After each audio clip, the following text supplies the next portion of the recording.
Good morning.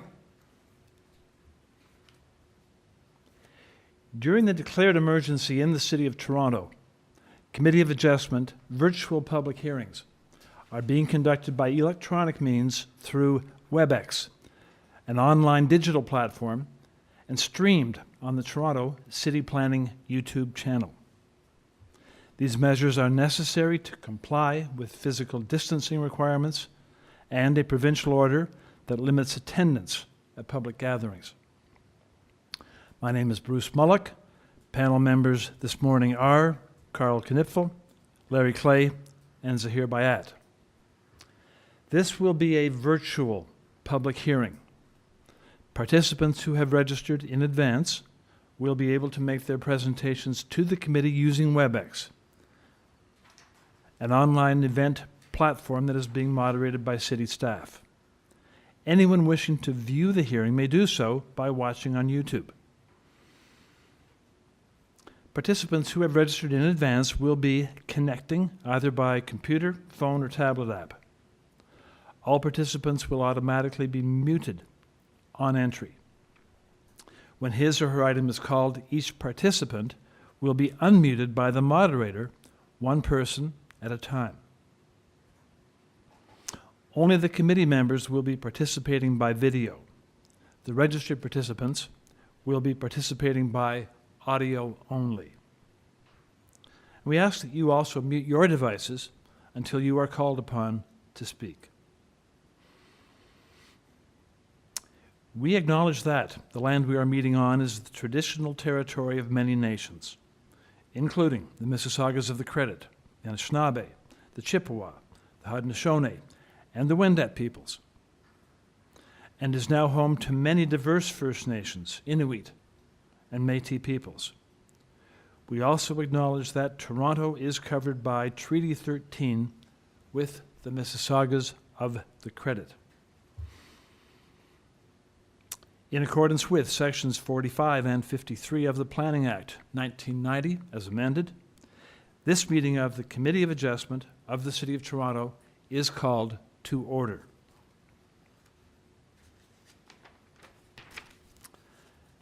The Committee of Adjustment considers applications for variances from the provisions of the zoning bylaw that apply to property, permission to extend or alter lawful, non-conforming uses, and consent to sever property in order to create new lots. Anyone in attendance today who wishes to receive a copy of the decision of the committee on a particular application must submit a written request for a decision by email. Please ensure that you include your name, address, and an email address, because Committee of Adjustment and TLAB will be sending notifications and appeal updates by email only. You may not agree with the decision of the committee. Decisions may be appealed to the Toronto Local Appeal Body, TLAB, or in some limited circumstances to the Ontario Land Tribunal. Appeal instructions are set out at the bottom of the decision of the committee. Procedure. I will call each item in the order that it is listed on the agenda. When an application is uncontested, the agent or applicant will proceed with their presentation if requested to do so by the committee. The committee may ask questions and/or take the matter into the committee for a decision. Each speaker, including the applicant or agent, will be given a maximum of 5 minutes to address the committee, and I will comment when you are reaching your 5-minute mark. When addressing the committee, please clearly state your name. Please remember to confine your remarks to the matters outlined in the application. The applicant or agent will proceed first and may be asked to make a presentation to the committee on the application. Please note that the committee may not entertain revisions to proposals at the hearing today. The committee may decide to defer the application, if substantially revised, in order to ensure that the revised application is accurate and that all those entitled to notice of the application are informed of the changes. Then individuals either in support of or opposed to the application will be invited to speak.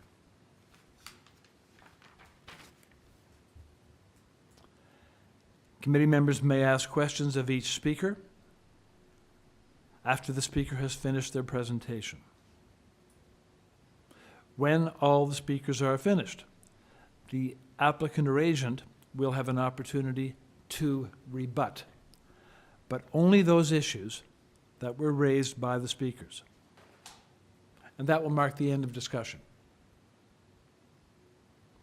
The application will then be taken into committee for a decision.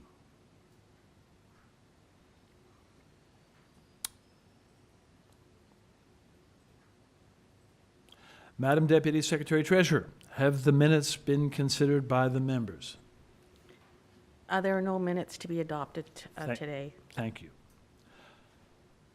Are there any declarations of interest by panel or staff with respect to items on this morning's time slot? Hearing none. Madam Deputy Secretary Treasurer, have you received any requests for deferral? Yes, Mr. Chair. There are 6 deferral requests for this morning. Item 1 is 1150 Greenwood Avenue. There was a request for deferral due to improper signposting on the property.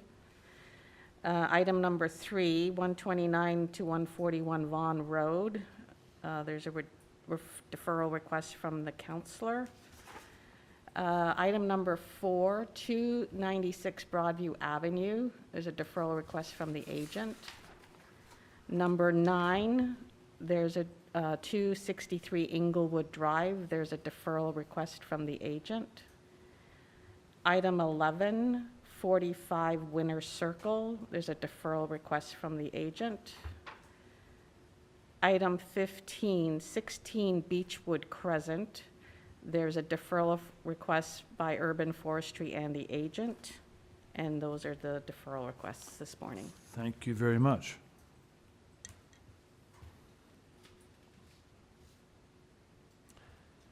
And Madam Deputy Secretary Treasurer, are there any files to be closed? None, sir. Thank you.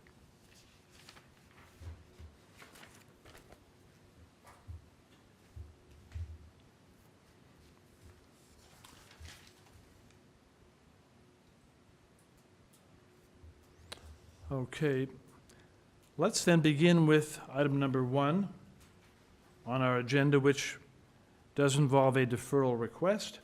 This is 1150 Greenwood Avenue. And in that there is a deferral request, I will ask the agent to join us now, please, and state your name. Hi, my name is Sylvie de Brabandier, and I'm representing the owner at 1150 Greenwood. Thank you very much. Good morning. Could you explain to the panel, please, why you are requesting a deferral on the application? It was simply a misunderstanding with the signage.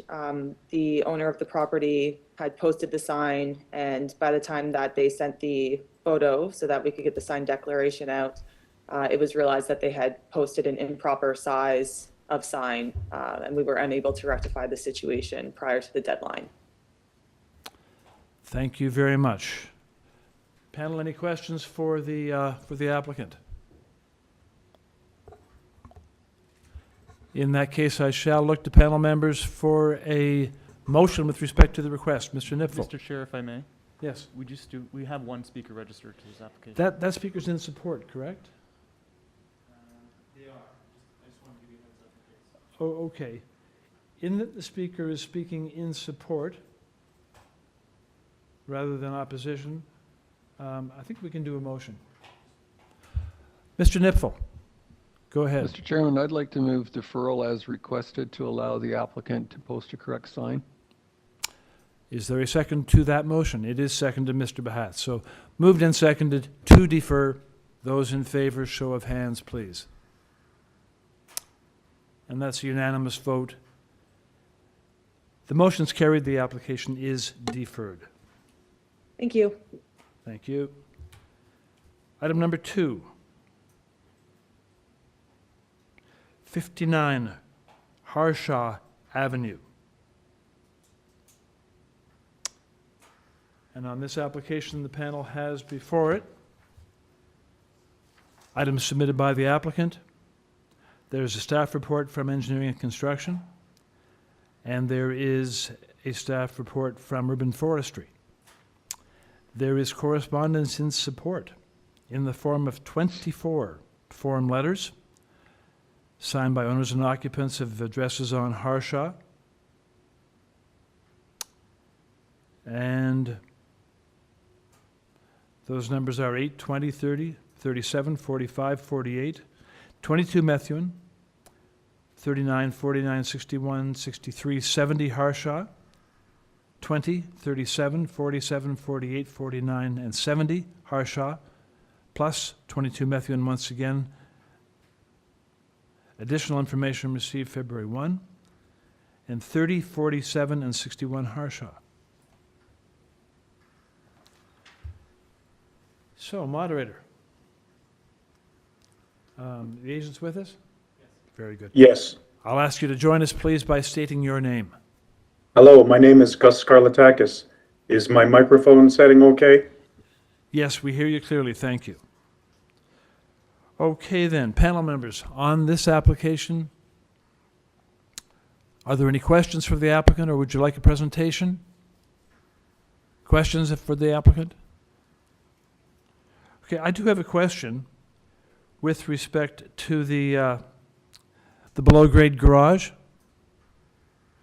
And I'm asking. Yes. So I would ask you please explain to the panel why that below-grade garage is a necessity in this case. Yes, thank you. With respect to the ECS report, Engineering and Construction Services, I've read it carefully and understand the need and intention for it. Bylaw 681.11.0, it's quite clear. These can be a concern. However, given the height limitations of this particular zone, 11 meters, which we are complying with, there was a need to slightly, and it's a modest slope of just 6.9%. It's a modest slope, which I intend to mitigate with using permeable concrete, as well as complying, like I said, with the 2 conditions within the ECS report, to have the garage slightly lower to allow for the 3 floors above it. I just did not, with the architect, myself, my wife, we just could not have the garage in the living room. It was a design choice, and I hope that you can see that it is essential to the current design. And as I said, I'm happy to comply with Engineering and Construction Services requests and their 2 conditions. Could you have mitigated that situation, for example, by having a tell me this, what is the ceiling height on the 2nd floor? Good question. We've kept it as a modest 8 feet. Now, you can't go lower than that, really. I mean, you can't go 7-foot ceilings on the 2nd floor. Furthermore, sir, the 3rd floor also has only 8-foot ceilings. I believe that's about as low as you can go. I mean, you can't go 7.5 feet ceilings. Tell me about the 1st floor then. How tall is that ceiling? Good question. 8'6". So, we splurged a little bit on the 1st floor, 8'6". However, at the back, where there is a rear family room, yes, the ceiling height gets up to 11 feet, but that has nothing to do with the garage. That's at the far back. The bulk of the main floor is only 8'6". Okay, so I'm concerned. Mr. Clay, go ahead with your question. No, I just wanted to, I heard the applicant make mention of his intention to put, what he said, permeable concrete on for the driveway. I'm assuming that you meant permeable pavers, is that correct? No, sir, not pavers. I'm talking about an innovative product which will actually act like soft landscaping, meaning you could run a hose on it and there's no runoff. It absorbs all of the precipitation, including snow melt and heavy rains. Oh, that's great. I'm actually not aware of that. We usually require some sort of permeable pavers to mitigate, as you say, the amount of rainwater and runoff that actually collects into the reverse driveway. So is that shown on your plans, that proposal for concrete, permeable concrete? Let's have a look at the plans. The committee's submission set, 25 pages. I just didn't see it, so I'm if it's not there, I'm wondering if you would mind if we were to support this, that you would be okay with a condition that that driveway be constructed with that material. Yes, I'm Okay. fine with that. That's good. Okay, I just didn't see it on the plans. Thanks. you're welcome. Okay, applicant, no question. Mr. Nipfel, go ahead. Yes, to the applicant, the ground floor deck is in fact quite considerably higher than the adjacent properties, just by virtue of the way the building is designed. I am a little concerned with privacy issues from that deck onto the adjacent properties, and I was going to suggest that there be screening on the east and west sides of that deck. I'd first of all like to know your response to that, and secondly, on the third floor deck, it appears to me that you don't have the same problem. If I'm reading the plans correctly, you've got a privacy screen proposed on the third floor. And well, there, it's on the screen right now. So I don't think there's a need for adding privacy screen, but I'm interested to know what you think about privacy screen on the east and west side of the ground floor deck. Thank you, Mr. Knipfel. The ground floor deck, I don't believe should get the same treatment as the third floor terrace. It is only slightly over about 1 meter above grade. The neighbors have raised no issue. Planning staff has raised no issue. The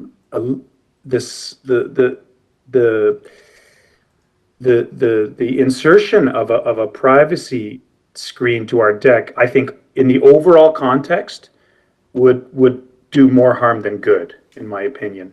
I understand the need to protect perceived future privacy concerns. I mean, neighbors come and go, but we just jumped into the report. Adding some context, I've lived on Harshaw for 14 consecutive years. It's been my wife and I's first home. The neighbors to the east and west of this property, which I take it are the main stakeholders in this privacy, they have never raised a concern. They have been here also equally as long as I. 61 Harshaw's been here on the street for 14 years. They have 3 children. 57 Harshaw, they've been for 4 years. We know them very well. We're all friendly.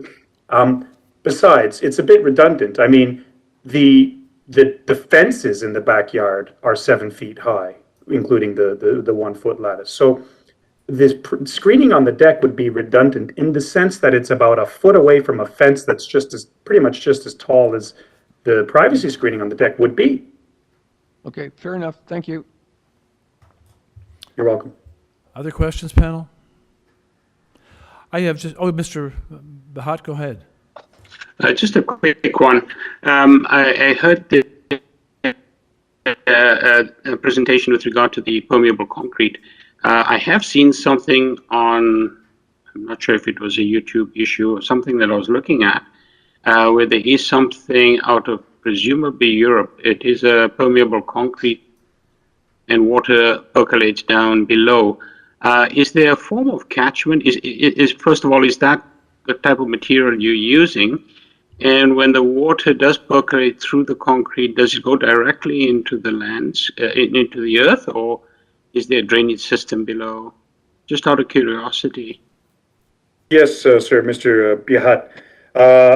It is treated as soft landscaping. It will percolate down into the soil as it would on the front lawn. There is no drainage system underneath it. I will still have a catch basin at the mouth of the garage door. Obviously, this is not. I'm not going to. This is a redundancy feature. So it is in the catastrophic event that we have heavy rains, we have a sewer blockage. It will still be connected. So let me back up and say I'm happy to comply with the ECS report, which doesn't require a permeable, and there's no mention of them. I've read through the Toronto, the municipal code, but so that's one step further. I will still have the catch basin connected properly to the sump, pumped far away from the house, above the grade, in compliance with all of their items. But this permeable driveway is just an extra feature of security, meaning it will reduce the load. So if there's a power failure and a prolonged power failure and my battery backup for the sump fails, all of these unusual events, even if my point is that the amount of water runoff will be minimal. It will be equal to a downspout, if you will, because of the function of the driveway. So I'm doing that not because I have to, but because I want to, and I think it's the right thing to do. Okay. Thank you. And Welcome. does this treatment that you are proposing for the driveway by way of percolation, does that treatment, is it durable over the years? In other words, the person that owns the house in 25 years from now, do they have a problem with a heavy downpour coming into their basement, or is that system still working just fine and dandy? Has it not become clogged with leaves and junk over the years? Well, no, it may be not with leaves. Maybe fine bits of debris, of fine sands could diminish its performance over time. But as everything has a lifespan. I would presume that I'm looking at multi-decade lifespan of this concrete, and it is this concrete driveway. It should outperform asphalt in terms of its longevity. And just for what it's worth, across the street, there was a house at 54 HARSHAW, which I referred to them, and they installed the same system 3 years ago, 2-3 years ago, and they love it. It's very expensive. It's 3 or 4 times the cost of regular asphalt, but it's built in a way to last. If it needs to be replaced, so be it. It will get replaced. But I would imagine, sirs, that this would last at least 20 to 30 years plus. Thank you for your answer. Okay, thank you. Any further questions for the applicant panel?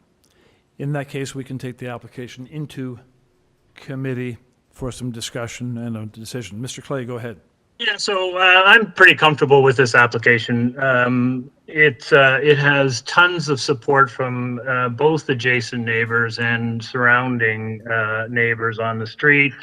There are 2 new builds, on either side of this house, so I don't think it would be at all out of character. I'm quite heartened by the treatment of the driveway. I don't have any concerns about the reverse slope driveway, particularly given that engineering has set a number of conditions which would, I think, address that for the future. So I'm quite comfortable with this, and if my colleagues don't have any further comments, I'm happy to move a motion to approve this application subject to the engineering conditions and forestry condition 1 and 2.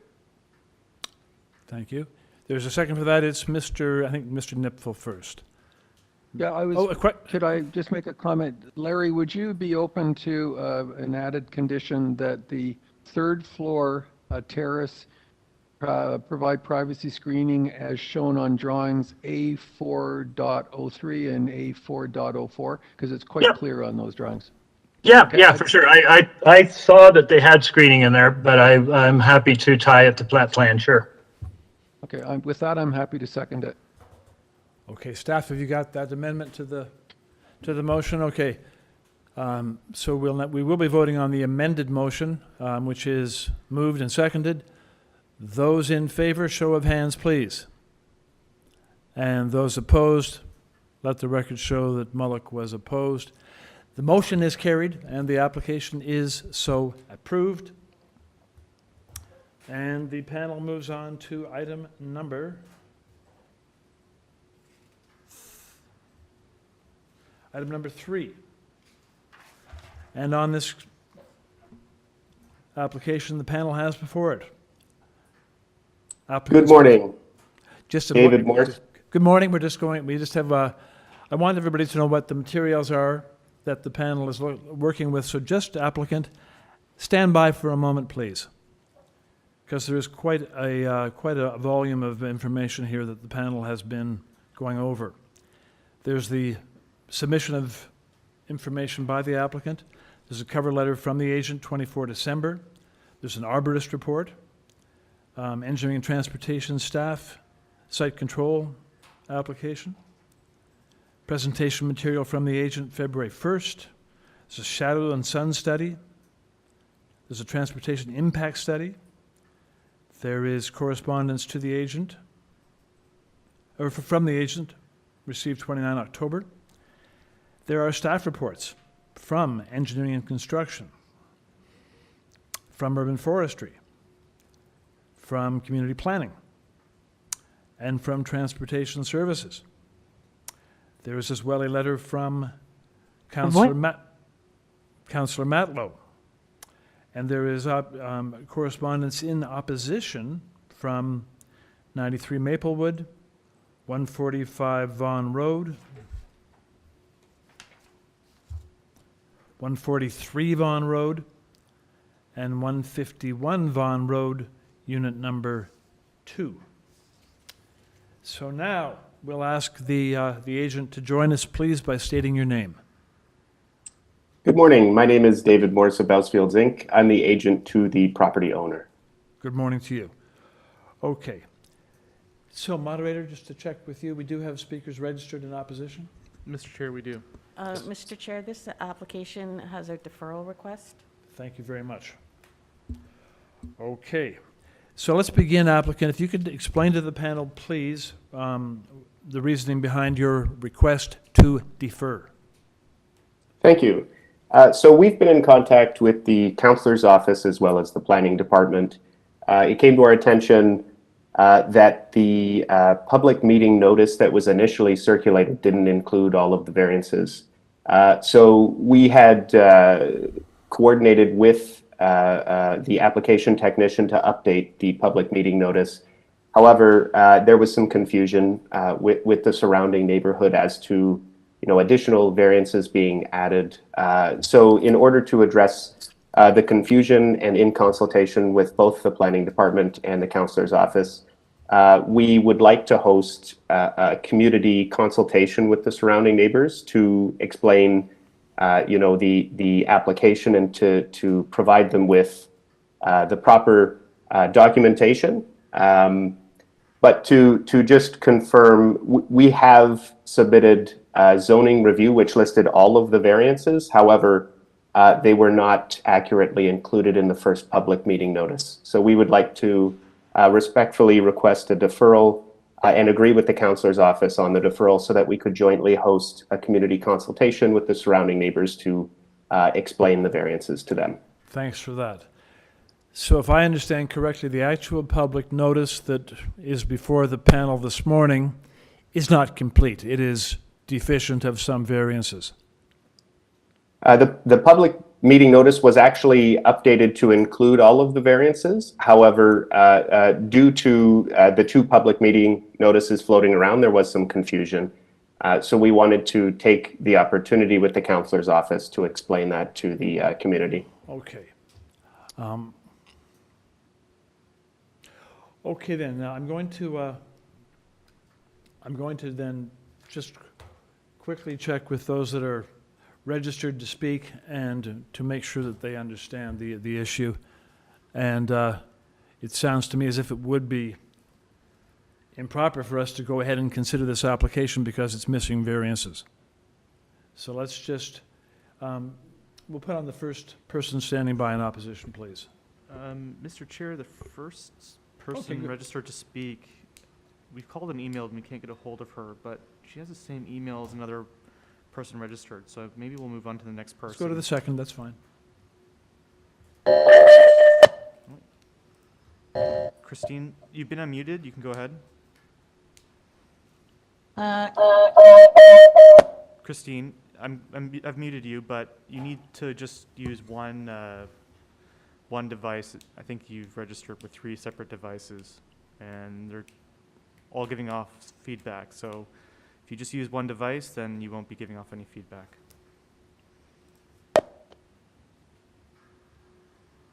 Can you hear me now? Yes, now you're good, Christine. Okay, thank you very much. State your name, please. State your full name. My name is Christine Borowski. Okay. Christine, here's, I'm just going to explain the situation to you. The panel has learned that the public notice that listed the variances is incomplete. There are other variance requests that aren't necessarily on the notice that you saw or that the panel is dealing with. So for that reason, there is agreement between city staff and the applicant that it should be deferred in order to distribute a proper public notice. Do you understand the reasoning for that? Yes, I do. Yeah, okay. Thank you very much. I'm going to go on to the next person now. And Mr. Chair, we have the first registered speaker back, so just give me 1 minute.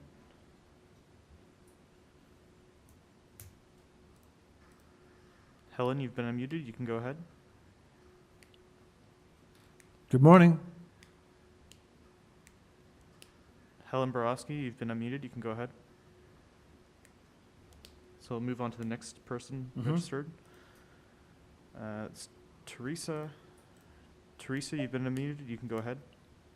Good morning. My name is Teresa Borowski, and I would support a deferral of this, and I understand the reasons why. I would appreciate the opportunity to understand these variances a little more completely. Very Thank good. you. Thank you. And do we have a fourth? Thank you for calling. Goodbye. Apparently not. We've tried emailing and calling. Okay, no, that's okay. No, that's okay. I think we're fairly clear on this now, so. Okay then, returning to the panel then, panel. There's a request to defer here. Those that are registered to speak in opposition seem to understand the good sense of a deferral. So I'd look to panel for Mr. Clay. Go ahead. No, I just wanted to, if I could, Chair, just ask a point of clarification of the agent. I thought I heard you or him say that the site plan control application is still in play. Is that true? Yes, so we have the site plan control application began in October of 2019. So we've been going through site plan control for about a year and 2 years and 4 months. We are right at the end of the site plan control process, and we had been given the green light from planning staff to apply for our minor variance application.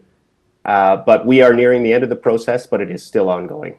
So I just wondered, I mean, you're more aware of the process than I am, but 17 variances, couldn't some of those variances be rolled into the site plan application and dealt with as part of that process? Or it just seems like these are fairly significant variances, and I just wondered why we're doing site plan and then variances at the same time. Yes, that's a good question. So as part of our pre-application process with the city, there had been there currently is an ongoing planning study to update the official plan and zoning in the area. As a result of this, we were advised by the planning department to go through the minor variance process, but first submit a site plan application so that we could do a fulsome review of the application, and then submit the minor variance application at the end of the site plan process. So although it looks like there are several variances on the list, these technical variances actually pertain to outdated zoning requirements that were suggested to go by way of minor variance from the planning department. But Okay, to answer your question, we can't actually remove the zoning variance, the variances through the site plan process. We can address them though, and have sign off from various city departments, including urban design, transportation, and engineering staff. okay, thank you. Okay, then let's take the deferral request into committee then. Panel members, is there a motion on this or any discussion? Mr. Nipfel?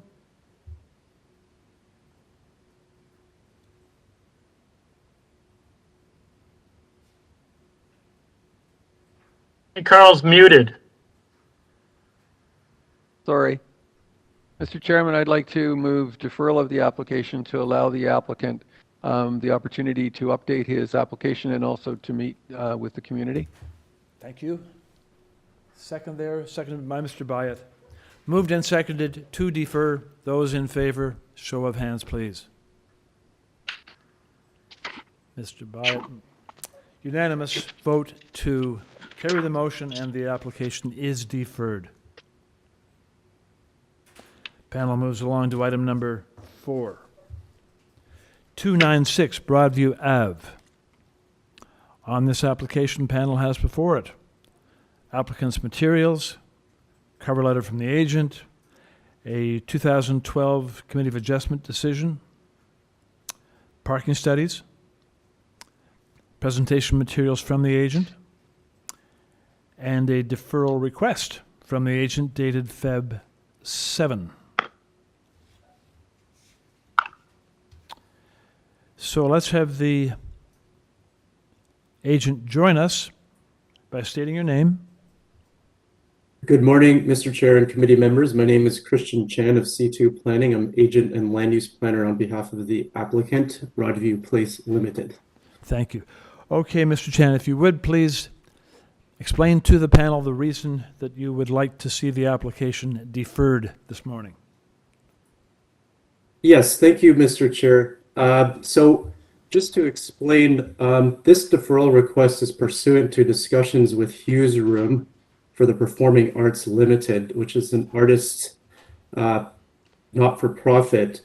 And there was a recent city council item that was on the city council agenda on February 2nd, 2022. The item number was MM39.14, which approved a loan guarantee. This was a motion that was put forward to City Council by Councillor Paula Fletcher, which was supported by the entirety of the City Council in favor of moving forward with this loan guarantee for Hughes Room. So before that, there had been discussions between Hughes Room and my client, the owner of 296 Broadview Avenue, which has led up to this City Council decision a week ago. So there have been discussions between the councillor's office and my client, as well as Hughes Rooms, to finalize agreements pursuant to the now approved loan guarantee for Hughes Room. And as part of that motion from Councillor Fletcher, the finalization of these loan guarantee documents and agreements between the city and Hughes Room is subject to a report back to council on March 31st, 2022. And so the deferral request is to pause the application before the Committee of Adjustment to allow time for the finalization of these agreements between City Council, the city, Hughes Room, and my client that may produce alterations to variances that would be put forward to the Committee of Adjustment at a future time. So that's the reason for the deferral request. I'll begin with the questions then. I know that Hughes Room is in the West End, and I know that 296 Broadview is in the East End. I don't Could you just give me a simple explanation of the connection between the two properties, please? Yes, so Hughes Room previously occupied a cultural space on Roncesvalles Avenue, and just in 2020, as the pandemic began, their lease was not renewed by the owner of the property of which they occupied. So for the past 2 years, Hughes Room has been searching for a new property for a performance and community services venue. And in their search, they came across my client's property. And of course, interest was expressed by Hughes Room with respect to using the Broadview 296 Broadview Avenue as a potential space. And in their discussions with City Council, and especially with the local councillor, it was deemed that this would be a suitable place for them to relocate their performance and community service space to. And as such, as advocated by City Council and the local councillor, this location is being selected for Hughes Room, and that was preceding the request for a loan guarantee to City Council.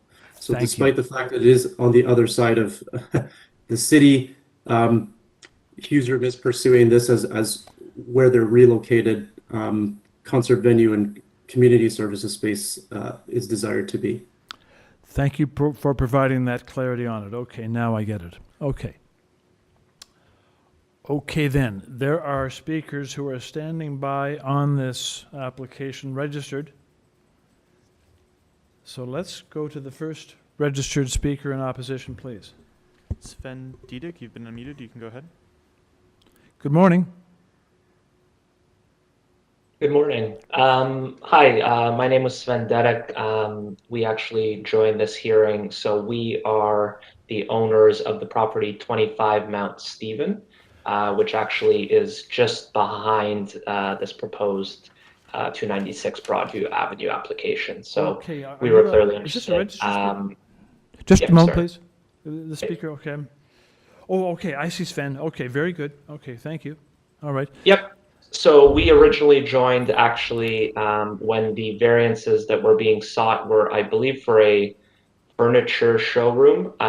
So we just kind of wanted to discuss or hear further on that. We've then since kind of heard about the potential for Hughes Room, to which, you know, we would have several questions, but I guess I'm not sure. Just a moment, please, then. Okay, let's not get too far into the detail. I have a question for you, and that is this. The applicant, because of this Hughes Room potential relocation development, the applicant has requested the Committee of Adjustment to defer the application in order for that development to kind of work itself out. So may I ask you, would you be willing to have the application deferred? Would you be willing to wait for that to take place and to see it brought forward once again at a later date? Yeah, I would have no issue with that. Thank you very much. Okay, thank you. Okay, and I'll speak also to the other speakers that are registered and standing by, and that'll be my only question for you is, with this development in the background, would you be willing to see the application deferred? Let's go to the next speaker, please. Julie Bogdanowicz, you've been unmuted. You can go ahead. Good morning. My name is Julie Bogdan. Good morning. So I would absolutely my be question in to you, favor. Julie. Question to you, Julie, is would you be willing to see the application deferred with this background development in place? Or Yes. You would be. Thank you. Yeah. Thank you very much.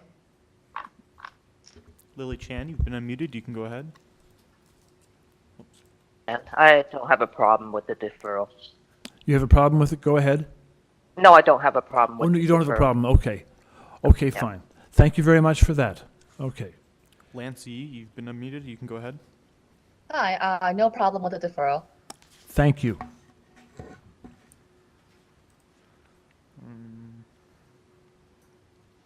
Just 1 minute, Mr. Chair. Just making sure that we have.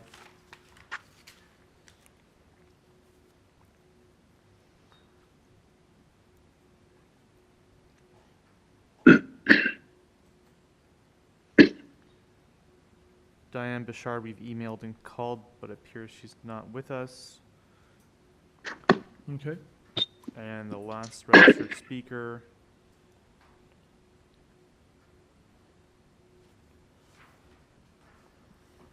We've called, but is not with us. Okay, fine. Okay, so we've heard from all the registered speakers that are standing by. Let's take this into committee then for a decision.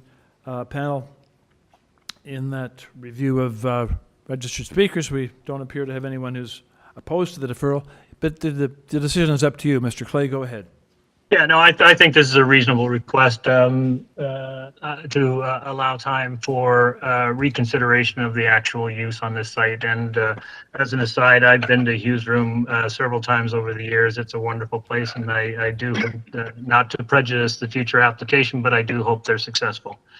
And I would move a motion to defer. Motion to defer, seconded by Mr. Byatt. Moved and seconded to defer. Those in favor, show of hands, please. And the motion is carried. The application is so deferred. Thank you, Mr. Chair and committee members. Thank you. And I echo Mr. Clay's comment with respect to future use. Okay. With that, the panel moves along to item number 5. Item number 5 is 324 Cherry Street. Panel is looking at applicant materials, agent's cover letter, arborist report, transportation study BA group, site-specific bylaw that affects the property, zoning amendment application affecting the property, and there is comment from engineering and construction, also from city planning, and there is a staff report from TRCA, received 5th of August, 2021.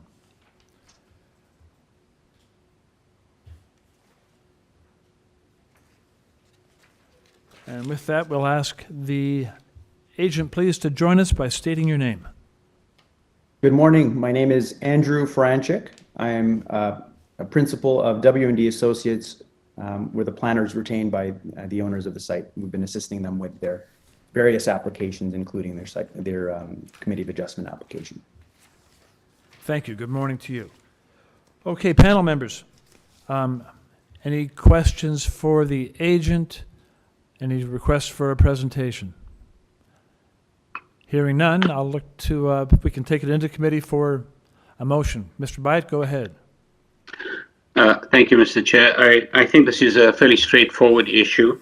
There are a couple of items. One is, I believe TRCA has no objection. The only consideration is that planning has requested additional financial payment for additional height, I believe. Beyond that, I don't think there are any objections from engineering or any other body. So with that, if my colleagues are fine, I would be happy to move a motion to approve. Go ahead. Or you are moving a motion, okay. All right, is there a second to that motion? It is seconded by Mr. Nipfel. So moved and seconded to approve. Through you, Mr. Chair, is that with engineering conditions?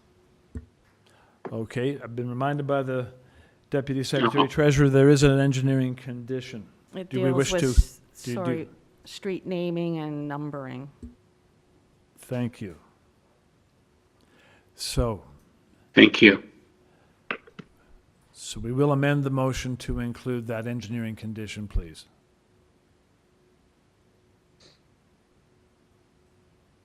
Very good. All right, then let's go ahead once more. On the amended motion, it is moved and seconded to approve. Those in favor, show of hands, please. And that's unanimous vote to carry the motion and to approve the application. Panel moves along to number 6 on the agenda. 44 Montclair Ave. Before us are the applicant's materials. There are 3 photographs of the property from the summer, July. There is an OMB decision affecting the subject property. There are 3 form letters in support signed by owners or occupants at 143646 Montclair. And there's correspondence in opposition from 40 Montclair.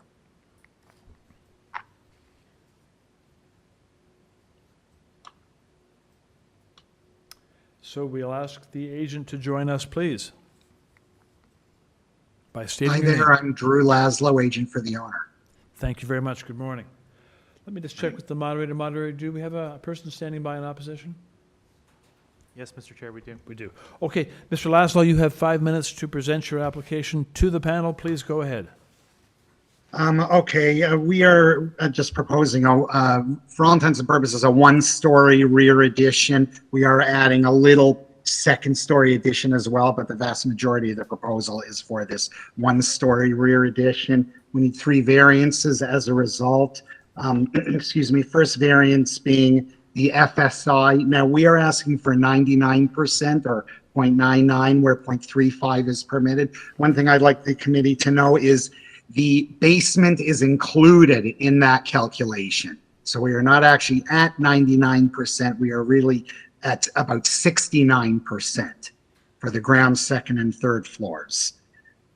So that variance number 1 can be a bit deceiving, that 99%.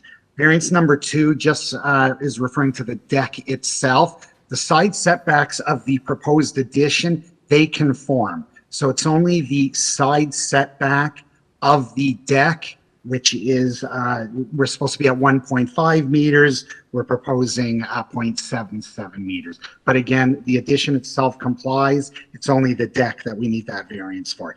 And number 3 is an entirely technical variance, just like on this property. It's kind of like we're legalizing what's already there. Only single detached dwellings are permitted to be on this property. But obviously, this is an existing condition where it's a semi-detached dwelling. So we're kind of legalizing while we're going to committee for other variances. The examiner wanted us to sort of legalize the entire house. So that's what variance 3 is all about. Thank you. Okay. Thank you. Panel members, questions for the agent? There do not appear to be any, so we in this case can go then to the registered speaker who is standing by to speak in opposition. John Warren, you've been unmuted. You can go ahead. Yes, my name is John Warren. Good morning. Good morning. I'm the owner of 40 Montclair next door to the east. My objection is basically because of the addition going onto the property.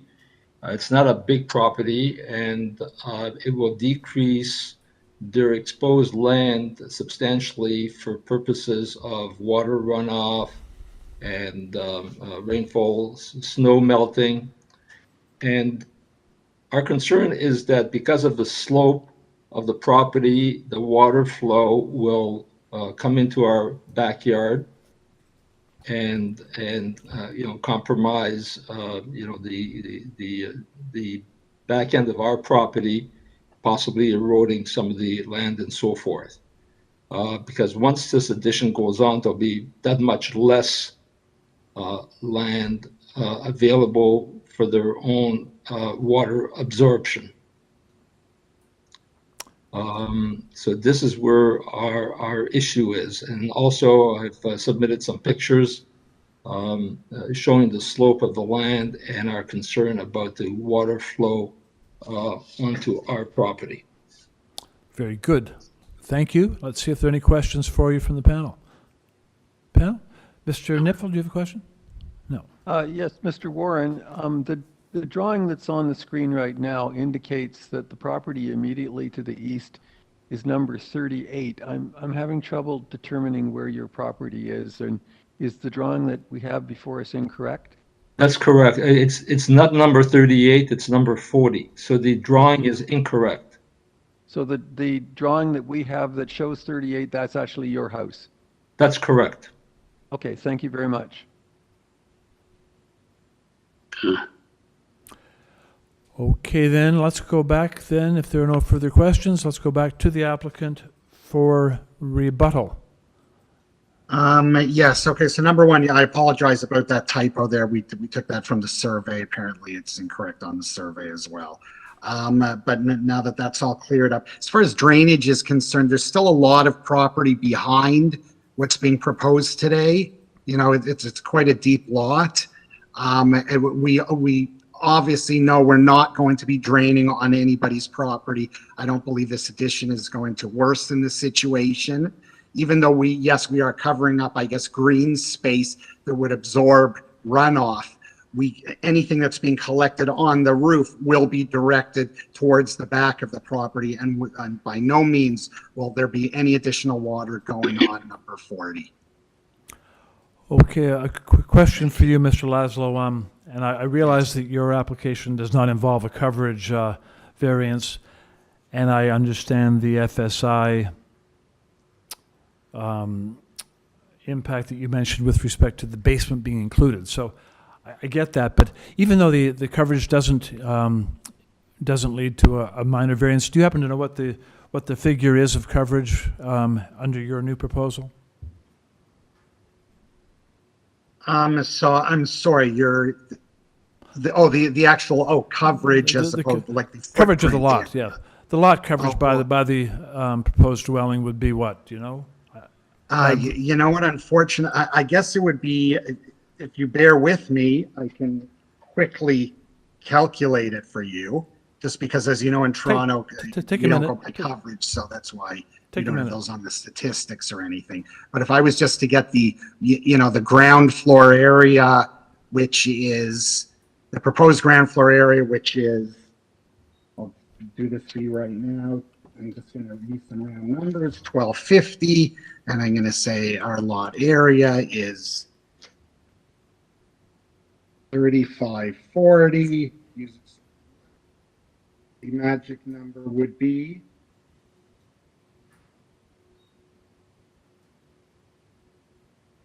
about 35%. Thank you, okay. Thank you. Very good, okay. Panel members, further questions for the applicant? Hearing none, I think we can take the application into panel for, if anyone has a comment, or go straight to a motion. Panel members, any comment? Mr. Nipfel? Mr. Nipfel, just so you know, I'm having a little trouble seeing your hand because it's just off the just off the screen. Oh, So okay. hold it more in front of your nose, and then I can see I it will. better. Go ahead. Thank you. Mr. Chairman, unless my colleagues have any concerns, I think this is a very straightforward application, and I do not have any difficulty with it. The addition that's proposed is similar to an addition on the property next door. There is, as you've indicated and the applicant indicated, a substantial rear yard to absorb any water that's percolation of water. I think that the addition is modest. The variances are not unreasonable. And I don't think that it actually will have any discernible impact on the neighbors or the community. So I'd like to move approval without any conditions. Thank you. Second to that? It is seconded, Mr. Byatt. Moved and seconded to approve. Those in favor, show of hands, please. Unanimous vote to carry the motion and to approve the application. Thank you. That takes us to item number 7, 489 Plains Road. On this application, we have applicant materials. We have a 2017 Committee of Adjustment decision. We have presentation materials from the agent. There's a staff report from Urban Forestry. There's correspondence from 487 Plains Road. And there is correspondence in opposition from 485, another from 485, and a third from 319 Glebemount Ave. So, let's have the agent join us, please, by stating your name. Mr. Chair, just to confirm, we're on item 7, correct? Are we on item 7? We are on number 7, 489 Plains. Okay. Yes. So, Rachel Wang is the registered agent for this application. It doesn't look like she's here. We've called her and emailed her. I suspect that maybe somebody else is here who hasn't registered as the agent, or maybe she hasn't used the name that she registered with. So would you be okay with moving on maybe to another item? And Rachel, if you're here, or if there's another agent here who's registered to speak, you could just send me an email, because however you've registered, we don't have on our files. That makes sense to me. Now, may I ask you, moderator, is the registered speaker in opposition standing by? Let me just confirm that she is.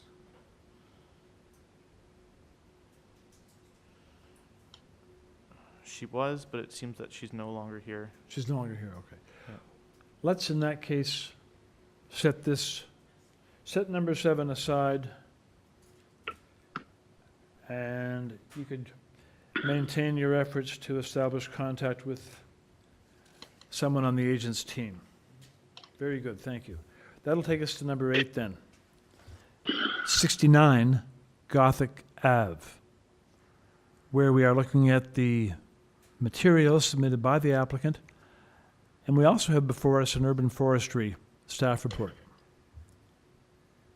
And on number 8, we shall ask the agent to join us, please. State your name.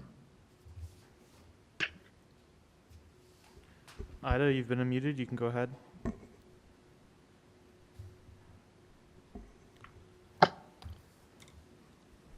Ida, you've been unmuted.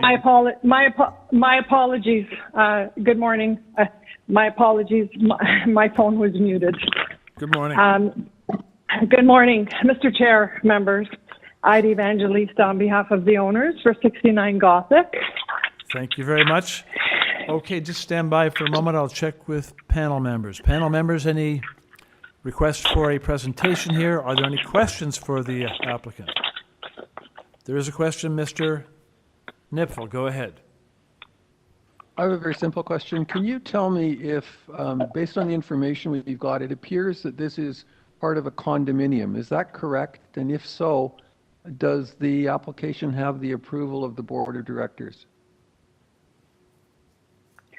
Through you, Mr. Chair, yes, this is part of condominium plan 435, and they have been notified, and they are in acceptance of what we are proposing. Because the stairs are there, the platform is there. Yes. Thank you. If there are no further questions, we can take it into committee for a motion, please. Mr. Byatt, go ahead. Thank you, Mr. Chair. I just want to thank Mr. Nefro for his question, for the clarification. I don't see any issue with this particular application. I believe it's very straightforward. So if there's no other questions from my colleagues or comments, I'd move to approve the application as is. Thank you. I believe it's a forestry condition. Just a moment, please. please. Is there not a forestry condition? Yes, indeed, there's a forestry 1 condition as well.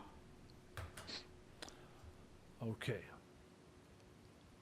So is there a second to that motion? And there is. So moved and seconded to approve, subject to forestry. Those in favor, show of hands, please. Thank you. Unanimous vote to carry the motion. The application is approved, subject to forestry.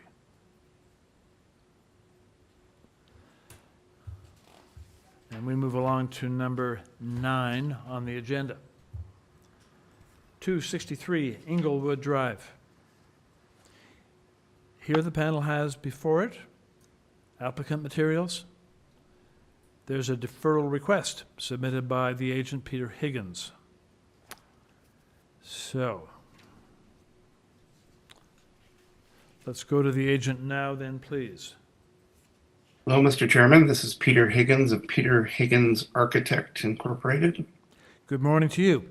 If you Good could explain to the panel, please, Mr. Higgins, the reasoning behind your request for a deferral.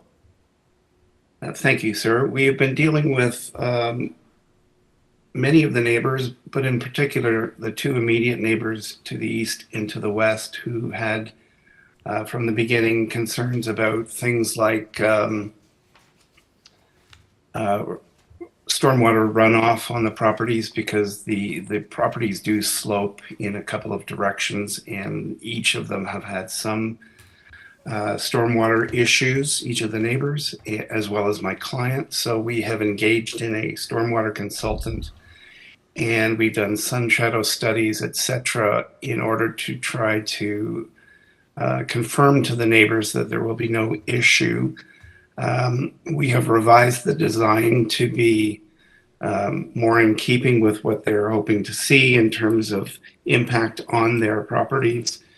This is a new 2.5-story home with an attached pool.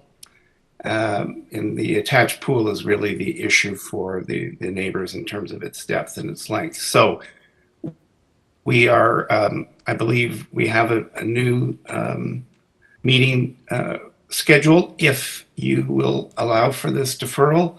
And we are submitting all new drawings next week to the Committee of Adjustment as we have promised. Thank you very much for that. Okay. Let's, in this case now, just for everyone's information, the panel will make the decision on this application of whether or not to hear it today or to defer. But I would like to briefly canvass those that have registered and who are standing by in opposition to speak on the matter today, just to canvass their satisfaction with doing that or otherwise. So let's begin with the first registered speaker, Mr. Moderator. Zachary Fleischer, you've been unmuted. You can go ahead.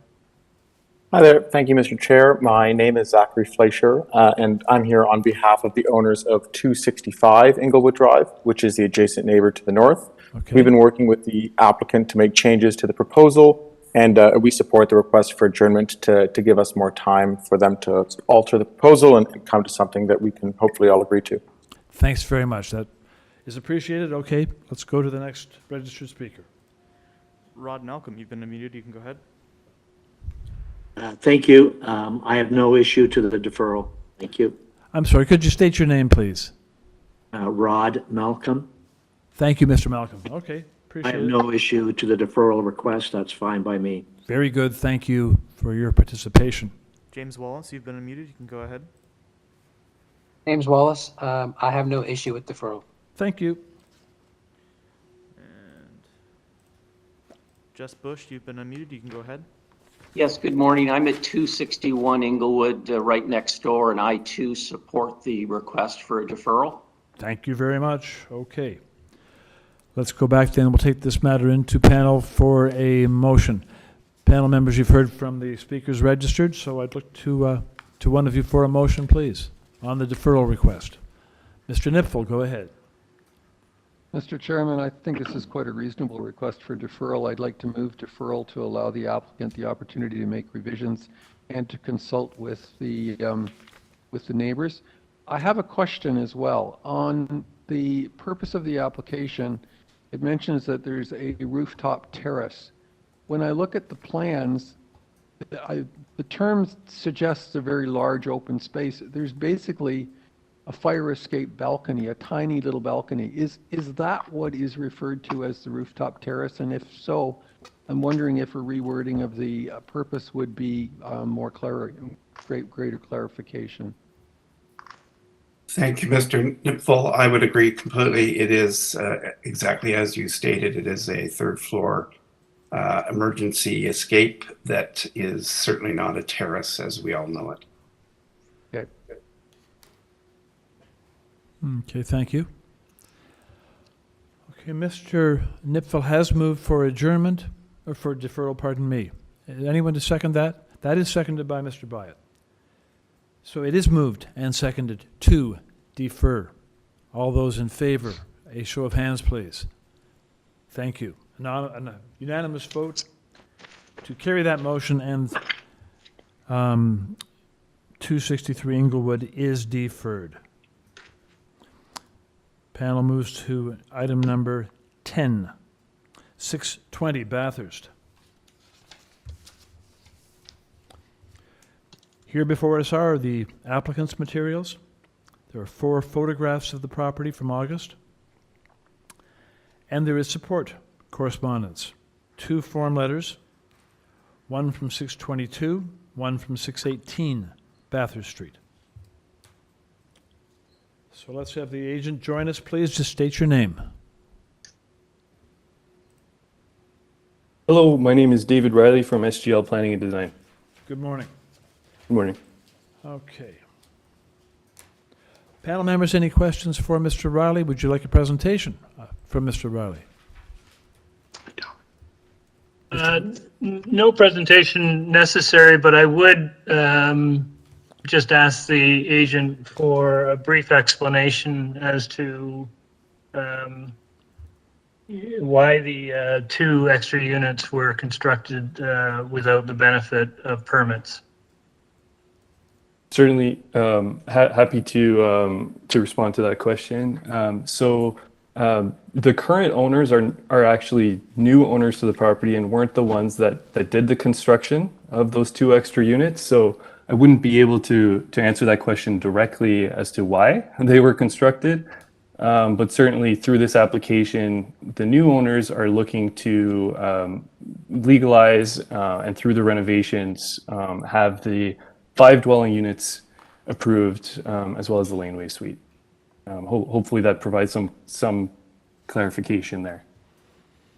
Yeah, thanks. That we see that from time to time where new ownership has to deal with the sins of the previous owner. I just want to also confirm the only variance with respect to the laneway suite is the rear yard landscaping. Yeah, that's exactly right. And just to speak to that a little bit, the proposal is for 52.6%. And of course, the intent of the bylaw is to recognize that, there's an important balance to be achieved between hard and soft landscaping. So in this proposal, you'll see the soft landscaping being maximized to the extent possible. And really, because we require those rear access stairs to the additional units, that area underneath those stairs actually counts towards part of the rear yard because of where the rear wall is. So to make up for the fact that there's a limited area where you can have the landscaping, the proposal has consolidated that landscaping all within on the south side of the yard, and having the garbage and bike parking areas on the north side of the yard. This maximizes the soft landscaping in the middle, and the walkway is proposed to be made of permeable pavers to provide for that additional opportunity for infiltration when it rains. So we really have tried to maximize landscaping here. And on top of that, although it's not counted as landscaping, you can see the laneway suite is actually a 2-story laneway suite with no garage. And so there's landscaping provided also on the laneway side of the laneway suite. So although it's not counted in that calculation, it's certainly contributing to, we think, the beautification of the laneway, but also generally the soft landscaping on the property. Yeah, that's great. Thanks very much. And I did notice the landscaping on the laneway side. It looks like quite a good design for the suite itself. So thank you. Thanks. Mr. Nipfel. Yes, to the applicant. You've got 3 decks off of the dwelling units, and I'm a bit concerned with privacy. I'm wondering about requiring a privacy screen on the north and south edges of those decks. Would you be agreeable to that, or could you speak to that issue? Certainly, definitely happy to speak to that. On the plans, we're actually showing, because we've got that one variance to show which is the distance of the deck to the north property line. On the plans, you'll see on each of the levels, on the north side of the deck, we have proposed a privacy screen at 1.5 meters. Haven't done so on the south side because we have that setback, of approximately 4.5 meters to the property line. And so we didn't think that there was really much of a privacy or overlook concern. And certainly we have support from the neighbor to the south as well as the neighbor to the north. So we think that it's definitely appropriate on the north side. Not sure it's required on the south side, but if that's something that the committee thought was important on the south side as well, then certainly we would be okay with that. But our preference would be to just have the requirement on the north side. Okay, thank you. Very good. Any further question for the applicant panel? If not, I'll look to panel for a motion, please.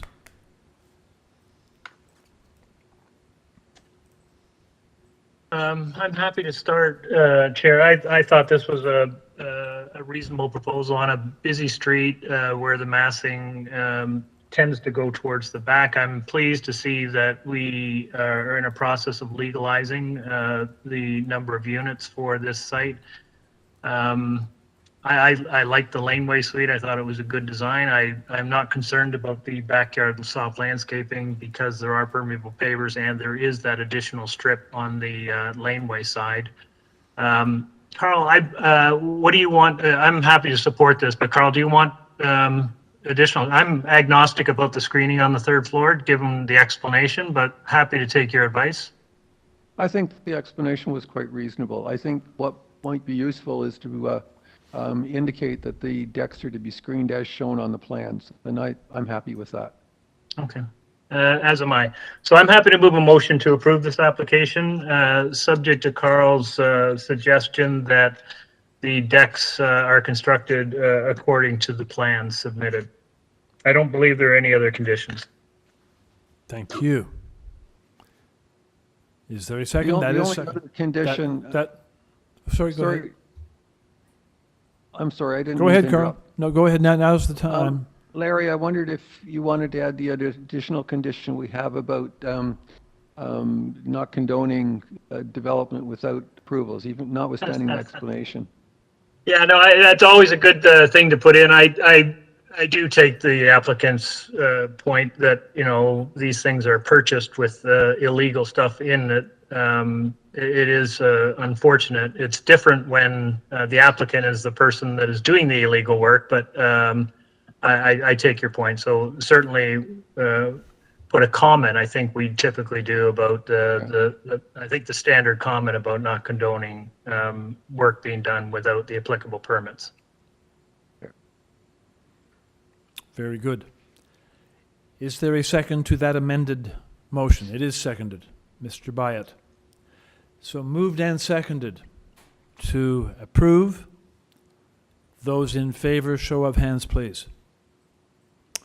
And that amended motion is approved and the application, or is carried and the application is approved. Thank you very much.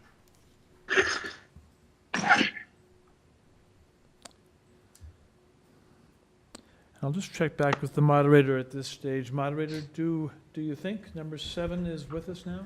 No, Mr. Chair. I've been emailing her back and forth, and we're still having issues with her registration. So, if you don't mind, maybe we can leave it set between aside. items, I'll let you know if we get in touch. Okay. That'll be fine. Okay, takes the panel on to number 11 item. 45, Winners Circle. Applicant materials are before us. There's a deferral request from February the 3rd before us. So let's bring on the agent, please. State your name. Hi, this is Ozren Stambuk. I'm sorry, would you mind speaking up a little bit louder, please? Hi, this is Ozren Stambuk. Good morning to you. Okay. Could you please explain to the panel the reasoning behind your request to defer the application? So I was actually requested to request this by the application technician who said that we had improper notification of the committee hearing. So it's similar to one of the first cases today. Basically, the photos weren't posted and they were improperly posted, the sign. Okay, very good. All right then, I shall check. Just So it's understood. The committee will make the decision here whether or not to defer or go ahead, but I do want to check with the registered speaker standing by. Let's go to that person. Mr. Chair, we have the registered speaker standing by. Niraj Mathur, you've been unmuted. You can go ahead. Thank you. My name is Niraj Mathur. I'm the owner of 43 Winner Circle, which is the adjoining property to 45 Winner Circle. So I'd submitted a written letter just expressing some concerns, mostly around the noise that will be caused by the construction. Mr. Mathur, just let me interrupt you, please. Excuse me for jumping in. But the first matter on this application which the panel has to deal with is this deferral request, which has been made. And so the panel will actually make the decision on whether to defer or to go ahead and hear it now. But as the applicant explained, city staff explained to him that the notification process was not completed properly to the public. So my question to you is, would you have any objection if the hearing of this application was deferred to a future committee meeting? No objection. No objection. I'm okay with the deferral. Yeah. Thank you very much. Okay, and then this will involve, new notification and so on. Thank you very much. We'll go back to the panel now and take the referral request into committee for a motion. Panel, you've heard the request and the reasoning. Anyone with the motion? Mr. Byatt, go ahead. Thank you, Mr. Chair.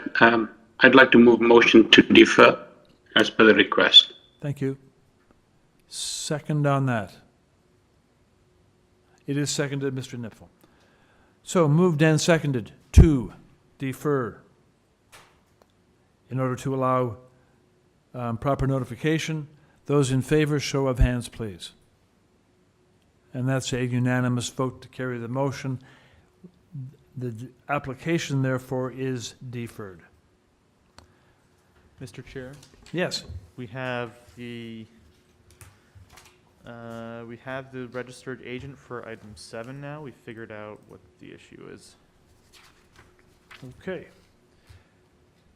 That's good. And do you happen to, is there anyone standing by to speak on the application? Do you know? Let me double check. We had one person registered in opposition. They were here before, but it looks like they're no longer here. Would you like? Okay, well, let's go back then to number 7. While I'm speaking with the agent, perhaps you could attempt to connect with the person registered to speak in opposition. I will. Okay. Rachel Wang, you've been unmuted. You can go ahead. Hello, can you hear me? Rachel, can you mute your device, please? Or Okay. you might have more than one device there. We're getting feedback from Oh, okay. So how about now? It's okay now? Hello? Good Hello? morning. Okay, we're hearing you. Okay, thank you. Good morning. State your name, please. Okay, good morning, committees. My name is Rachel Wang. I'm the authorized agent of project at 489 Plains Road. Today, I'm going to apply 4 minor variance. Okay. Actually, five, sorry. Okay, Rachel. Yes. Thank you very much. Let me jump in for just a moment. I want Sure. to ask the panel members if they would like you to make a presentation or whether they have any questions for you. Panel members, any questions for the, there is a question for you. Go ahead, Mr. Nipfel. It's a very simple question. On the presentation material, you've indicated that the building height variance is caused by a front wall decoration part. Yes. I don't know. Can you explain what that is? Is it that you're extending the front wall just for effect, or there's no building, there's no room behind it? And there is, you've submitted a drawing that explains that in your presentation material. If we could pull that up, it would make it easier for everyone to see. Yes. Could you please show them presentation material page 3? No, page, yes, this one. That's it. Oh, yeah. Okay. You see the building height 9.96 only for the front decoration. There is no room in front water just for the decoration. So most building height is 8.89 meter. The variance just actually is 0.39. Yeah, this is the building, most of building like that. So that 9.76 meter is only for the decoration only. So you could, if you could actually build this building with a height of 8.89 if you adjusted the front elevation slightly. It wouldn't affect your floor plan. We are not to build anything at that height. I'm sorry? I beg your pardon, sorry. I have a little concern with the height variance, and Yes. it seems to me, I wanted to make sure I was correct in my analysis. It seems to me that you could build this building with a height of 8.89 Okay. if you didn't get that additional height, and that would just mean a variation. You'd have to rework a little bit of the elevational treatment, but it wouldn't affect your floor plan. Is that correct? Yes. Thank you. Okay. Okay, Rachel, is there anything else you'd like to tell us about your application? Anything else we should know about the application? I think there's a similar building, because I read the letter from the neighbor. And I think there's a similar building around our property as well. So another thing is some neighbor is concerned about the sunlight. I think for this reason, the height is only for the decoration. I don't think the building height gonna affect the neighbor's sunlight or something. And yeah. And another neighbor is concerned about the side yard setback 1.2 meter. I think it's our side yard setback is comply with the building requirement. I think our actually the proposal is appropriate for the utilization of the high value lot. The variants are minor and in nature, low negative impact to neighboring properties, and consistent with other proved minor variants in this area. Like I give the sample, which is 320 Greenmount Avenue.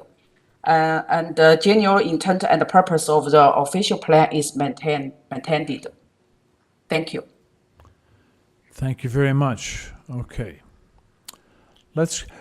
Panel members, the moderator has been able to connect with the registered speaker in opposition, so let's bring that person into the committee now and ask them to join us by stating their name, please. Isabel, you've been unmuted. You can go ahead.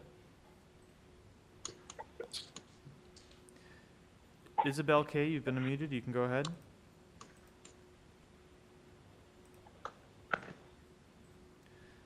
Hello, Isabel. We can't hear you. It looks like you might be trying to speak.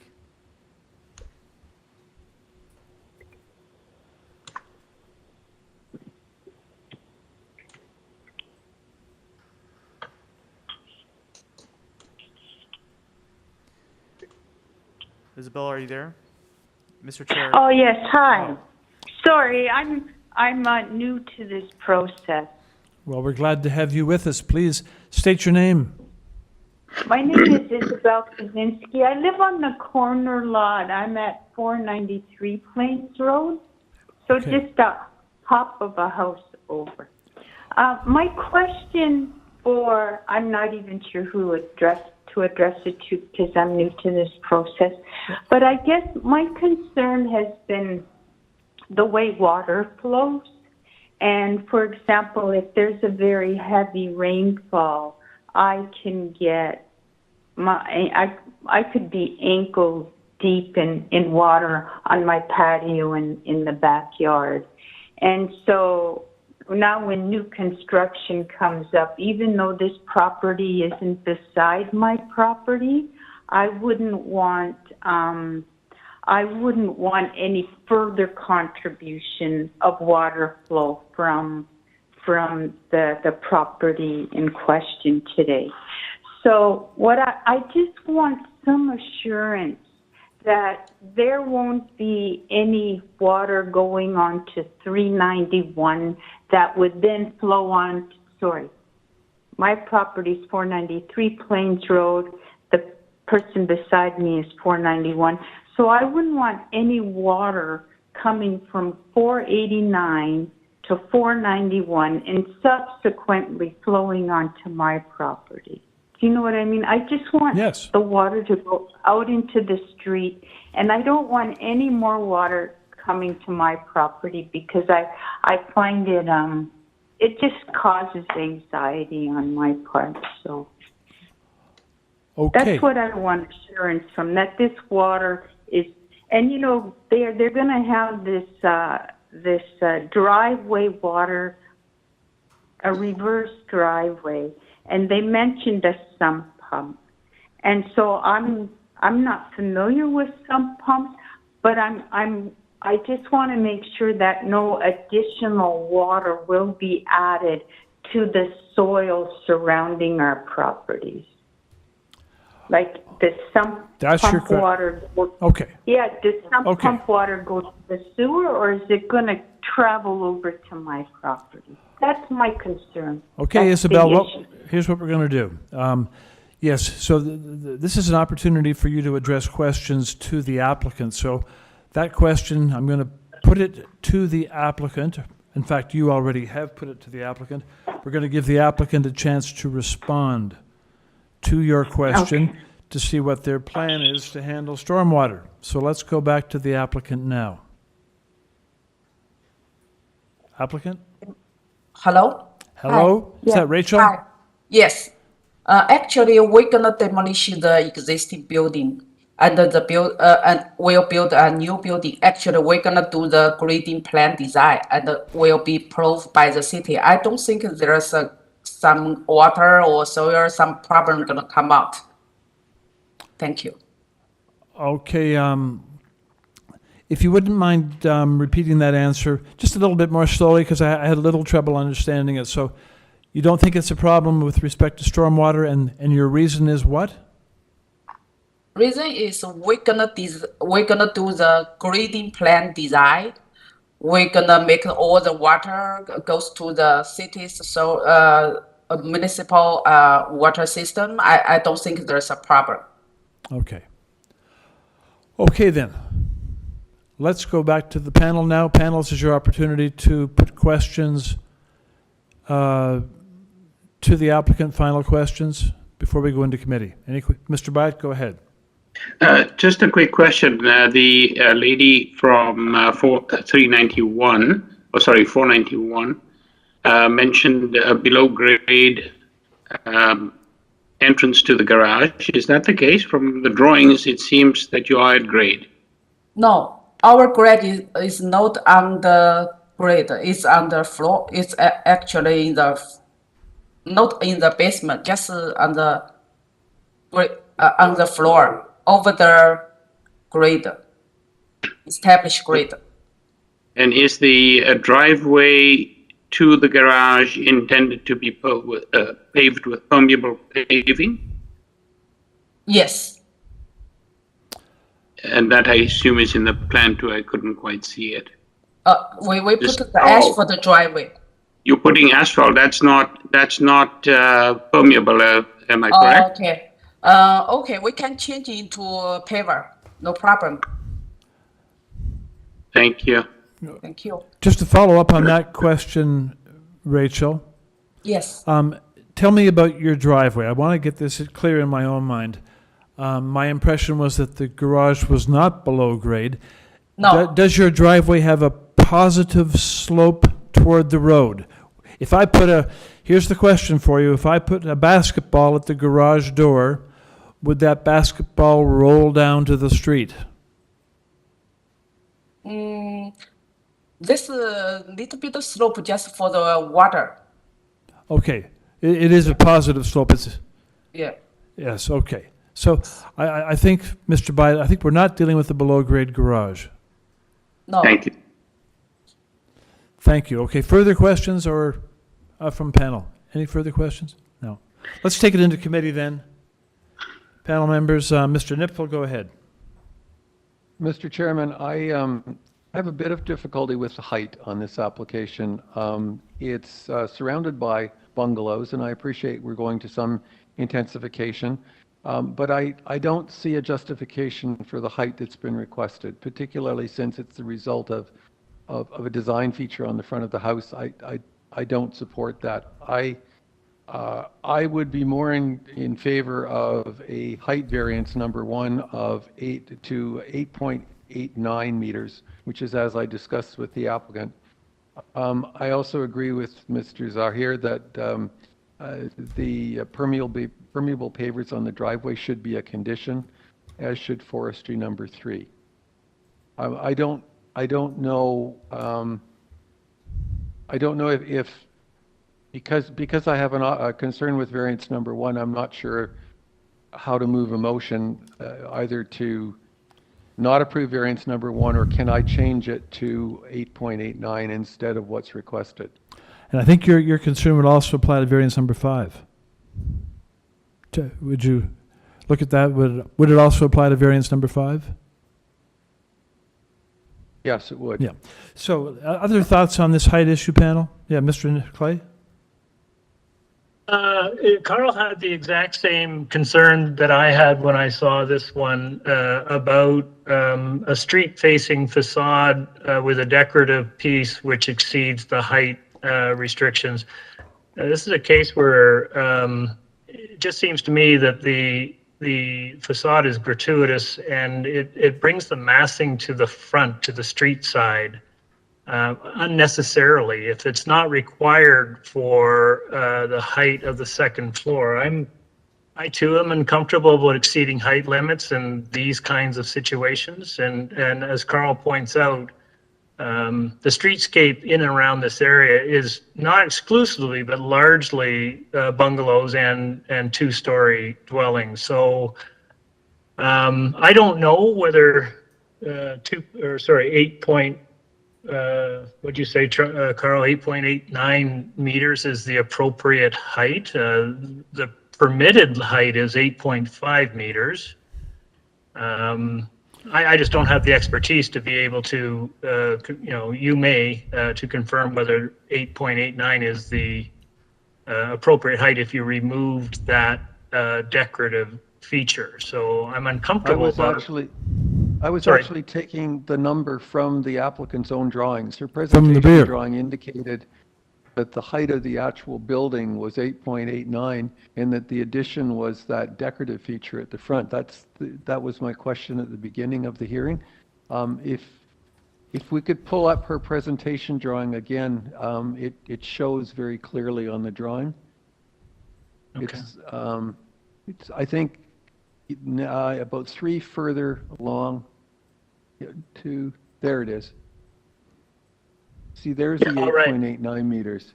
Right, there you go. So then that seems to be, I would agree with you then, Carl, that seems to be an appropriate height for this. And again, it just reduces the massing in the front in a neighborhood which doesn't have that kind of massing. Yeah. So I would concur with your suggestion about amending variances 1 and 5, and of course we would put a condition in on the driveway for permeable pavers. I think that makes sense as well. Thank you. Mr. Byatt. Just to reinforce what both my colleagues have mentioned, I think the other piece for me with regard to an unnecessary request for a height increase is that it sets a precedent that I think we'll have a problem with in the longer term. So given that it has no purpose other than being decorative, I certainly find it difficult to support. Very good, and I share your concerns as to what we can do with it. This will be up to someone to make a motion, but in 1 and 5, I suppose we could put a new number in there of 8.89 to bring it into line with the rear height. That's one thing we could do, or we can refuse the application. Thoughts? Mr. Nipfel. Mr. Chairman, I don't think it's necessary to refuse the application. I think in many respects, the other parts of the application are reasonable. But as my colleagues have indicated, it's an unnecessary affront to the street where there are primarily bungalows. If no one else has any other concerns, I'd like to move a motion that the application as amended be approved, and the amendment is that variance 1 and 5 is changed to 8.89 meters, that the driveway be constructed of permeable pavers, and that forestry condition number 3 be added. Just a friendly amendment. I wonder about the wisdom of doing what I'm going to suggest. Perhaps we should also go to the plans and refuse the plan which shows the front elevation. Take it out of the approval. So could we have the front elevation plan, please?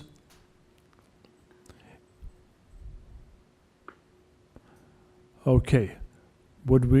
Is there any need to or any sense in? We didn't call up the plans, so if we didn't call the plans up, I don't know that we have to remove them. Okay.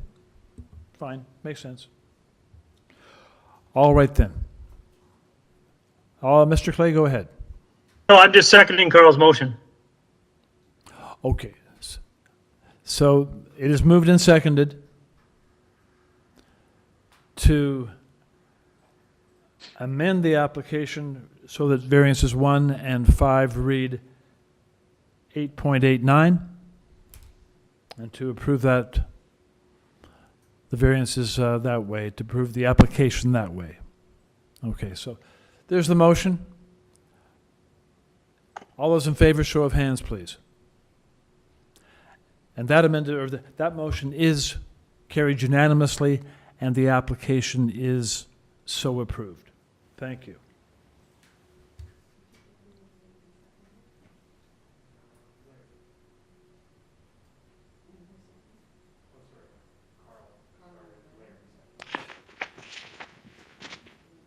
So it was moved by Mr. Nipfel and seconded Mr. Clay.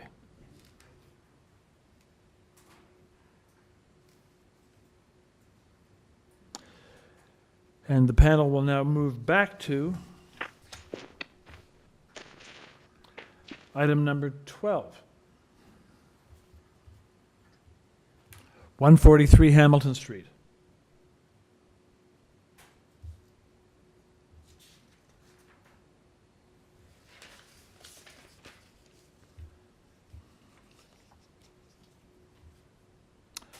On 143 Hamilton, the only materials before the panel are those submitted by the applicant. And we'll ask the applicant to join us by stating your name, please. Good morning, Arlene Beaumont, Outred and Associates. We are the agents for the owners of 143 Hamilton Street, and I'm happy to provide a presentation if the committee would like one. Well, thank you. Let's ask them. Put the question. Panel members, would you like a presentation with respect to 143 Hamilton? If you wish, you can simply put questions directly to Arlene at this stage. Any questions for Ms. Beaumont? Hearing none. Let's take the application into committee for a motion, please. Mr. Byatt, go ahead. Thank you, Mr. Chair. I think this is a fairly straightforward item. Minor changes to access the facility, the structure. I'd be quite happy to move forward with a motion to approve. Is there a second? Seconded by Mr. Clay. Moved and seconded to approve. Those in favor? And that vote is unanimous to carry the motion. The application is approved. That takes the panel to item number 13.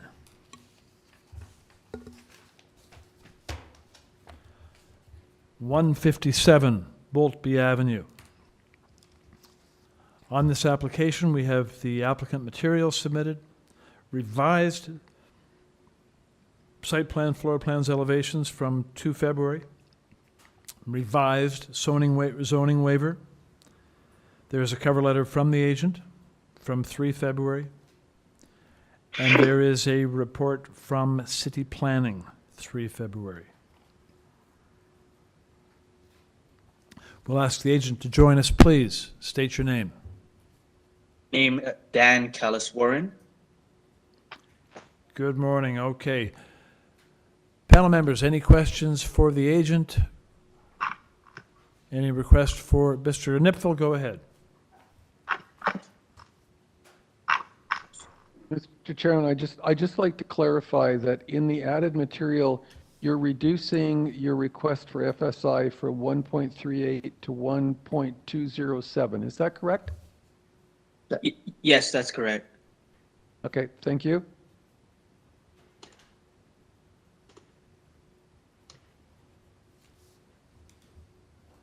Any other questions, panel?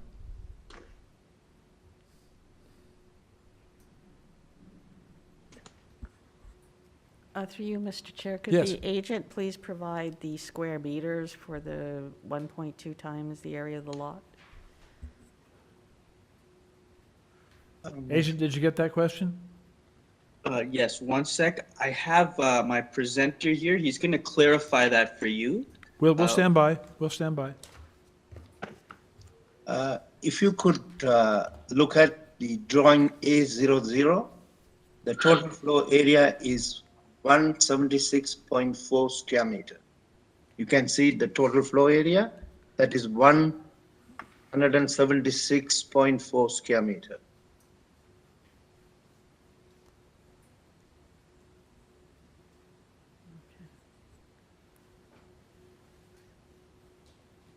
Excuse me, well, was the question, however, not to provide what the square meters is for 1.207? Was that the question that was asked?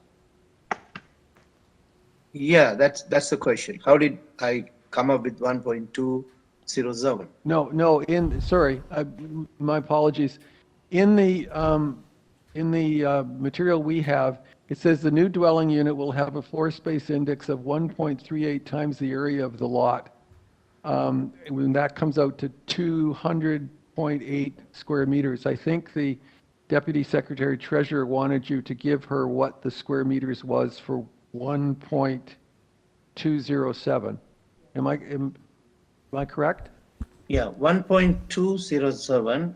The total floor area is 176.4 square meter. Because I have submitted the revised floor plans and site plans. Okay, so the 176 relates what was done, calculated after the revision to 1.207. Exactly. Okay. Is that how you understand it, Deputy Secretary Treasurer? Okay. So, Mr. Nipfel, you okay with that? Yes, for sure. Okay. Okay, then. Further questions for the applicant? Hearing none, let's take the application then into committee for a motion, please. Mr. Clay, go ahead. Sure, I'll start. I was initially kind of taken aback by the FSI increase as well, but the fact that it's being reduced, and this is a really weird lot, right? It's not a pie shape, but close to a pie shape, and it backs onto a rail yard. So I did notice there were other two-story builds on the street. I don't think it would have any detrimental impact to the neighborhood, and the fact where it is situated wouldn't cause any adverse impact. So I think this is a fairly straightforward and reasonable approach. I commend the applicant for reducing the FSI along with city staff. So unless my colleagues have anything to add, I'm happy to move a motion for approval. I don't believe there are any conditions. I believe there's a planning condition that was in the added material, Larry. Oh, and the sup material, is it related to the variance? Yes, it is. It has they've got screening as one of the issues, and I've forgotten the others. I can look it up if you want. Let's take a moment and do that. Yes, please. Well, I've got here, so variance 1 be limited to 1.2 times the area. Is that, how does that relate to 1.207? Seems like a bit of a wash. And the third story deck be constructed with opaque privacy screening. So screening on the third floor deck, I just, is 1.2 versus 1.207, is that, I mean, is that germane, or maybe we can ask Chair the applicant, are they okay with 1.2 or do they need 1.207? Applicant? Hello, applicant?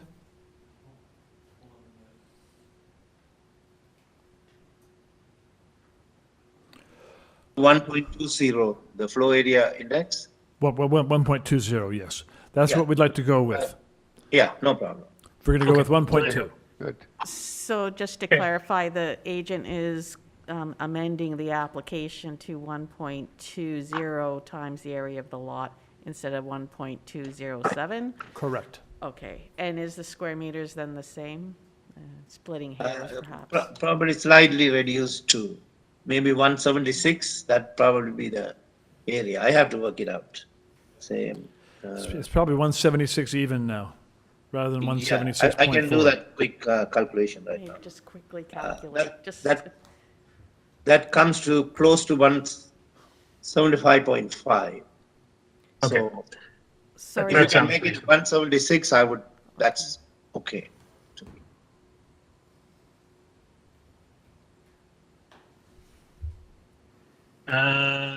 Okay. Chair, what would you like to Okay. insert into that? I'm in your hands with respect to what number we use. Okay. Well, on that one, let's go with the applicant's figures. I think you give it 175 point. What applicant? 5. 0.5. 175.5. 175.5. Very good. Okay, then I will just amend my motion with those two conditions included. Very good. Is there, Mr. Nipfel, are you seconding that amended motion? Yes, I am. Okay, so it is moved and seconded to approve on that amended with that amended motion. Those in favor of the amended motion, show of hands, please. And Mr. Byatt, we have could you voice your there you're back. Okay, Mr. Byatt, we lost your visual for a moment. Okay. Sorry, but okay. So we are unanimous vote on that to approve the amended motion, or carry the amended motion and approve the application. Thank you. And with that, panel moves to 14.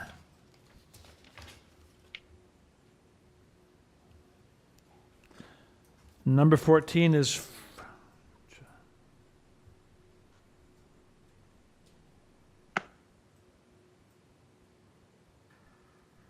Number 14 is 450 Russell Hill Road.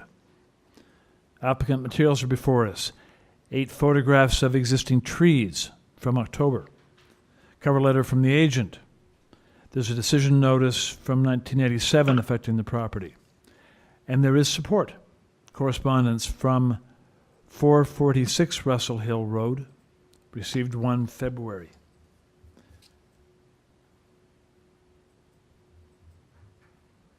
So on this one, let's have the agent join us, please, by stating your name. Hello, my name is Wayne Swadron. I am the agent for the and applicant for the owner. Thank you very much.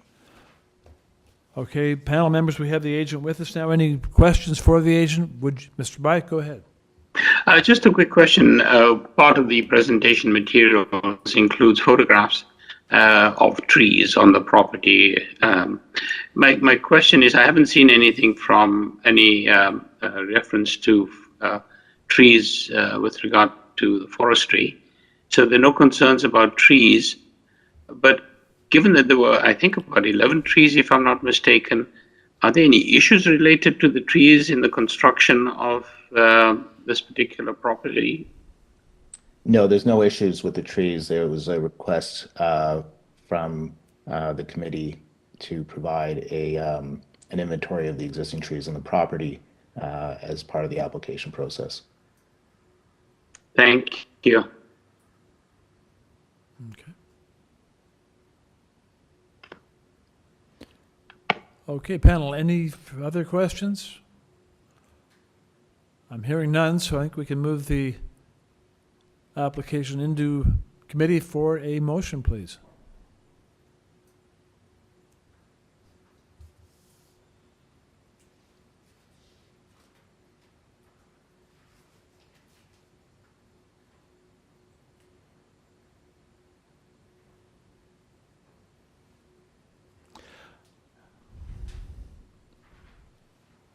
Mr. Bayek, go ahead.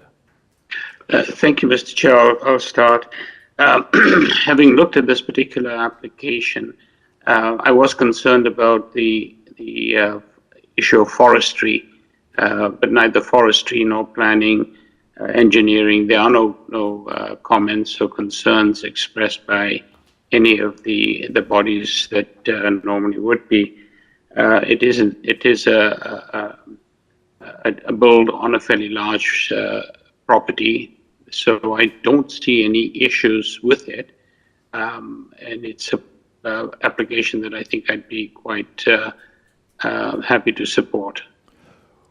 Very good. Would you consider tying the approval to the plans?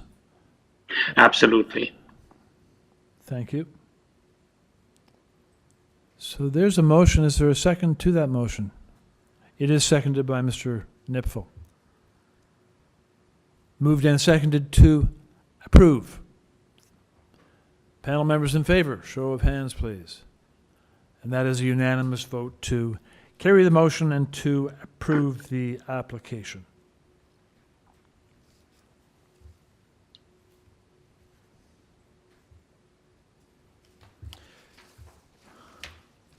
On number 15, 16 Beechwood Crescent, there is a request to defer.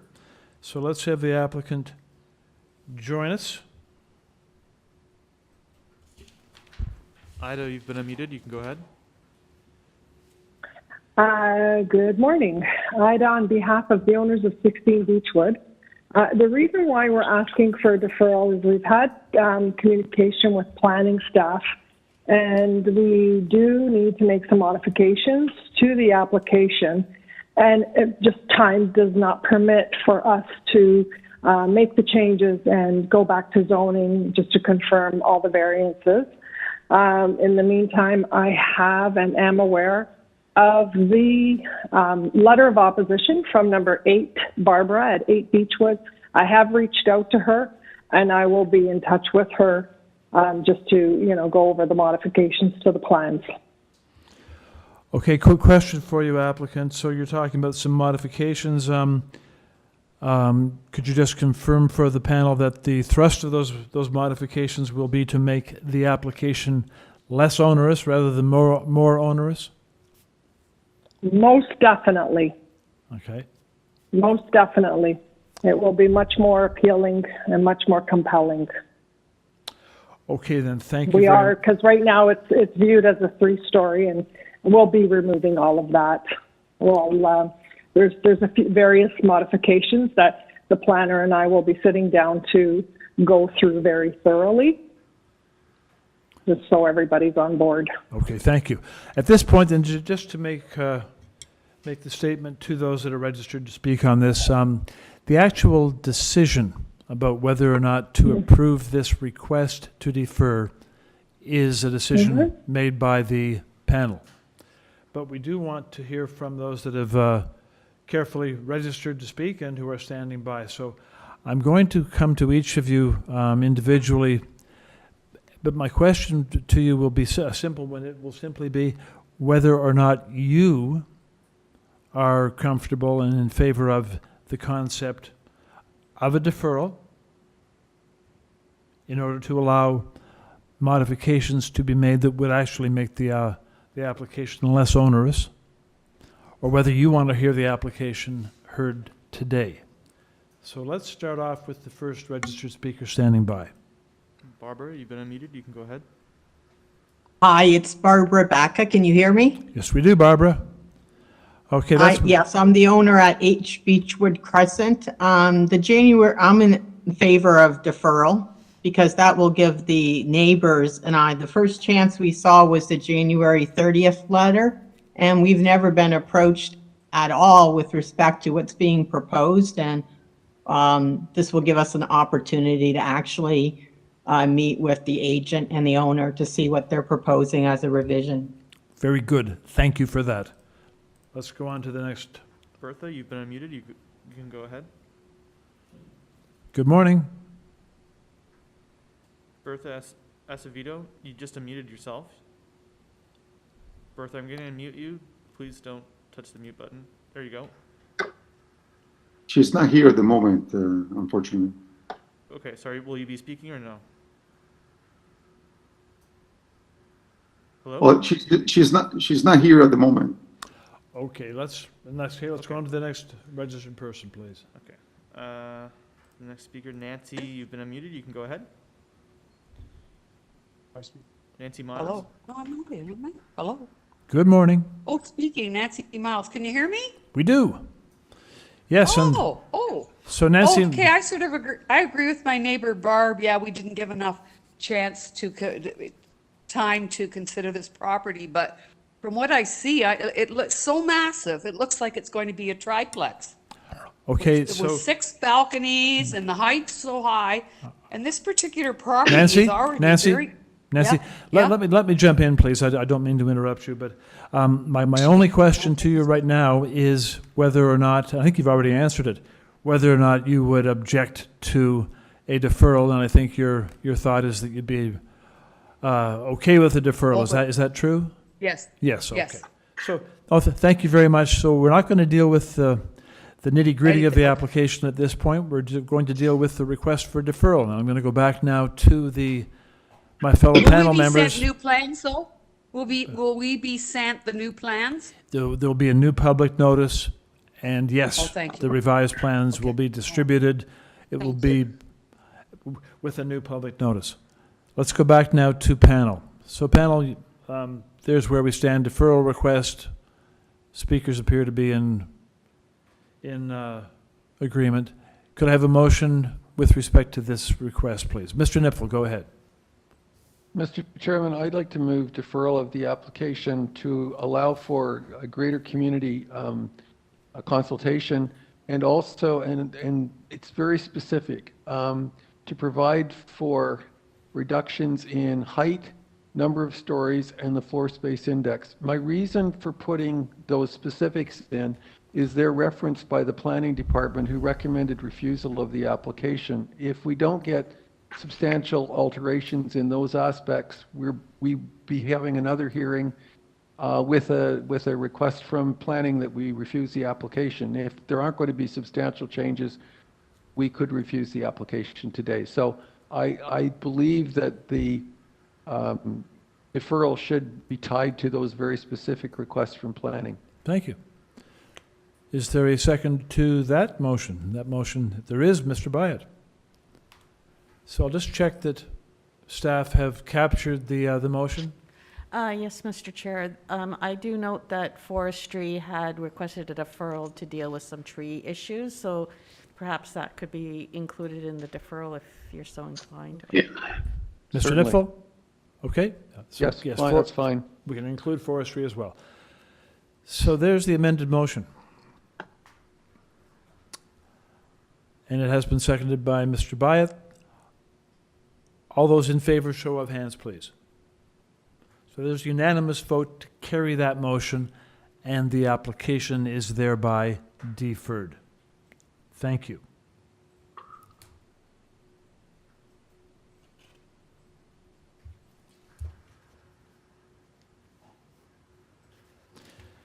That takes the panel on. Well, in fact, what I'm going to do at this stage is, the panel's now been going for a couple of hours, so we are going to recess for a 10-minute recess at this point, and we shall return at 11:45 a.m. So 10-minute recess. Thank you.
silly. We're gonna have such a long lunch hour that there'll be time to go to the King Edward for lunch. For the 5-course lunch.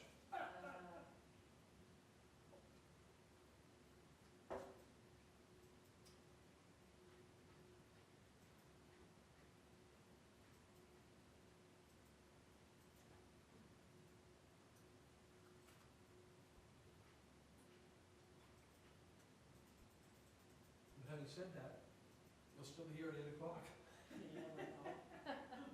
Well, there's still 2 deferrals this afternoon. There's still 2 deferrals this afternoon. Right. One came in quite late yesterday, so I don't know that members are aware of that one, but. That was one of the contentious ones too. Um, Or at least was one of the contentious ones toward the end is Yeah, the deferral. the consent with the variances, but there's one, another one that came quite late yesterday, so, and that's in the 2 o'clock time slot, so. Right. Okay, got it. Lots of deferred applications over Yeah. today, yes. And it pushes all this stuff forward, and it's still taking up a time slot. I know.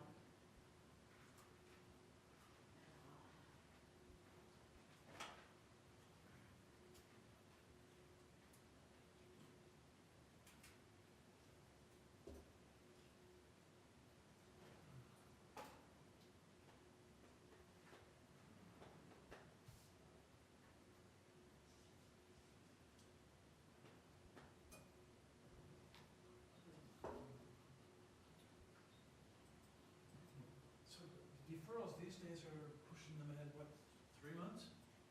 It depends when they're ready. Really? So we don't, it depends what the issue was, but we've got quite a list of deferrals.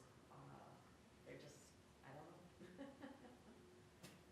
So when they come back to us with the revised plans and the revised notice, then we can flag the scheduling. But if they did that tomorrow, they wouldn't be heard until May. So. Or later, it all depends.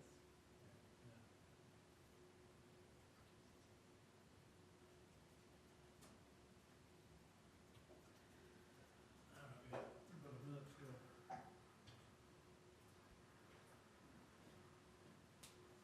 Oh.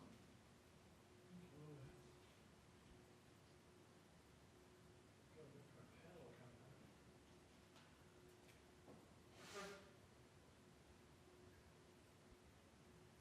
I don't know that not having the recirculation is helping.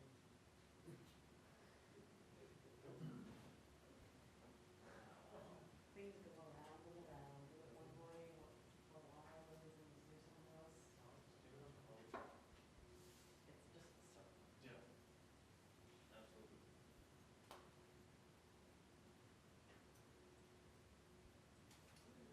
Okay. Now, on the next one, there's the new staff report.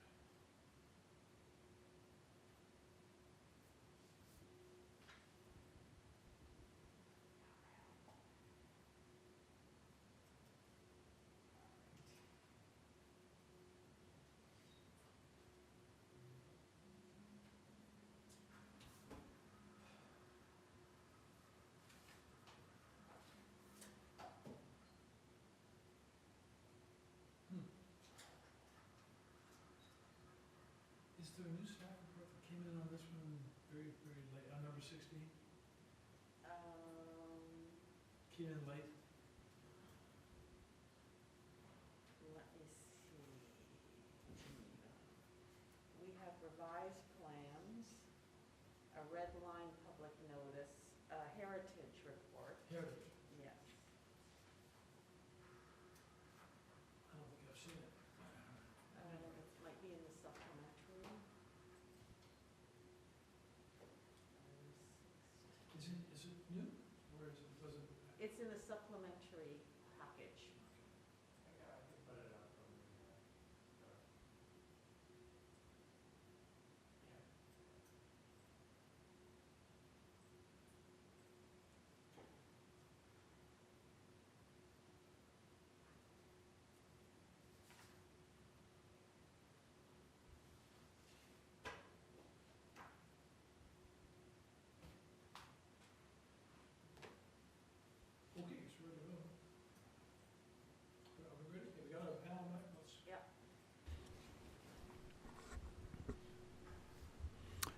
And we now resume.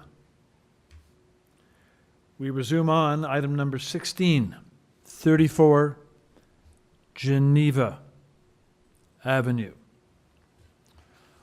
On this application before us are material submitted by the applicant, revised site plan, revised zoning notice, a red line public notice highlighting revisions from February 4. There is a staff report from Urban Forestry, and there is a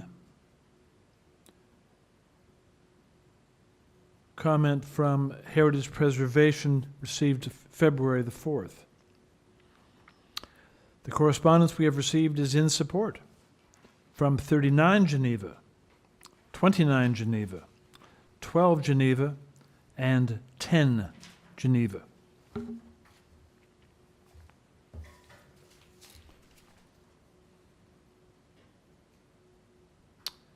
And moderator, on this application, we simply have the agent joining us. Okay, let's have the agent then join us. Please state your name. Hi, my name is Gloria Apostolou. I'm the architect and applicant at 34 Geneva. Hi there, good morning.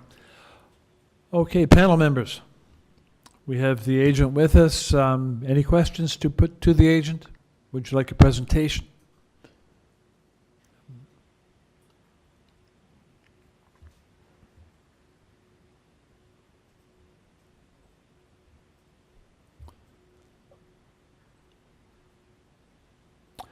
Okay, I'm not hearing any questions, and I'm not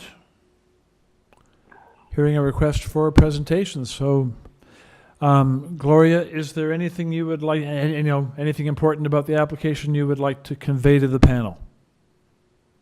I think it is a straightforward application, but I would like to refer to this set of zoning variances, in which there are 3 that we're asking for.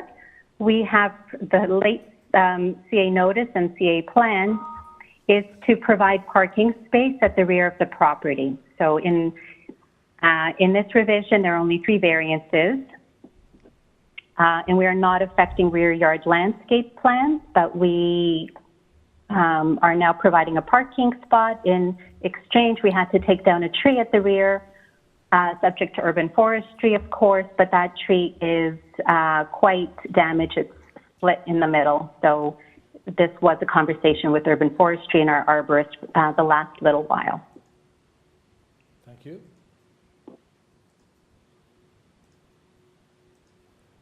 Okay, panel.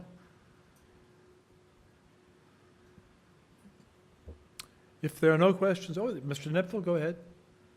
It's not a question, Mr. Chairman. I thought we were in committee. I think we can go into committee on this one now. I've heard no questions at all. Okay, Mr. Chairman, I think this is very straightforward. It's a reasonably good development. I don't think it has any negative impact on the area. The variances are extremely minor, even more so with the revision removing variance request number 4. So I'd like to move approval of the revised variance request subject to heritage condition and forestry condition number 1. Thank you very much. And Mr. Bide is seconding that motion. So it is moved and seconded to approve. All those in favor, show of hands, please. And the motion is carried. The application is so approved. Thank you. And we move on to number 17, which brings before us the material submitted by the applicant. There are also 2 form letters in support from owners of 158 and 162 Pearson Ave, received back on the 31st of December. Let's have the applicant join us, please. Just state your name.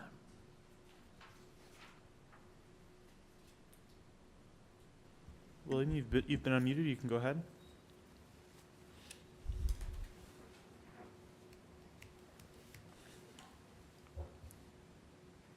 William Jonu, you've been unmuted. You can go ahead.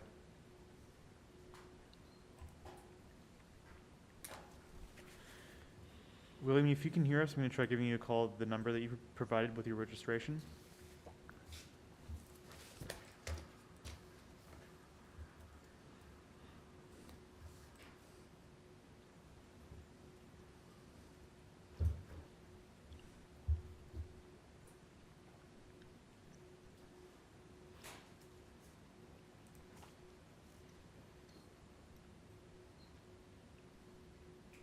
Shall we set this aside, moderator, for come back to it? Sorry? Do you want to set this aside and come back to it? Let's just see if they pick up. I'm just Okay. calling them right now. Very good.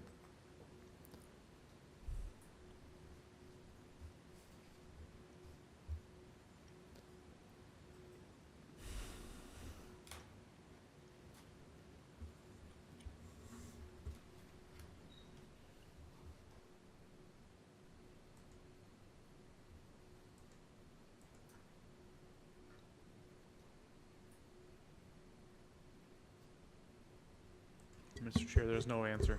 Okay, then. William, you're still unmuted, but We can set that one aside and return to it before we finish off the morning agenda. So we're going to set aside number 17, pending making contact with the agent. That'll take us to number 18, 388 Durie Street.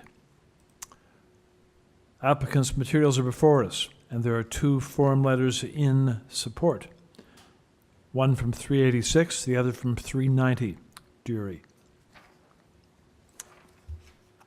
And we shall ask the agent to join us, please, just by stating your name. Good morning. My name is Pamela Pan. Good morning to you. Very good. Okay, then. Panel members, any questions for the agent? I'm not hearing any, so let's take the application into committee for a motion, please. Mr. Byatt, go ahead.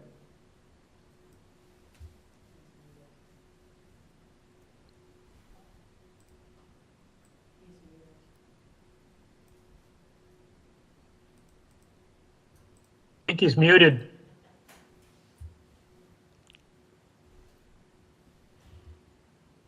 Sorry about that. I'm sure it was very good the first time, Zahir. As I was saying, I think this is such a straightforward application. I have absolutely no hesitation in putting forward a motion to approve without conditions. Thank you. Does that get a second? And it is seconded by Mr. Clay. Moved and seconded to approve the application. All those in favor, please show of hands. And that's a unanimous vote to carry the motion and approve that application. Takes us on to number 19.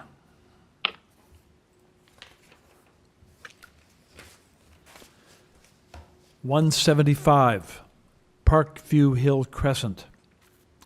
Applicant's materials before us. There is email correspondence from City Planning, and there is support, written support from 177 Parkview Hill Crescent, which would appear to be next door to the subject property. So let's have the agent join us, please, by stating your name.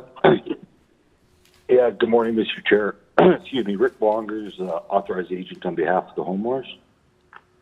Good morning to you. Okay, Rick, thank you. Panel members, on this application, any questions for the applicant? If not, we can take it into committee for a motion.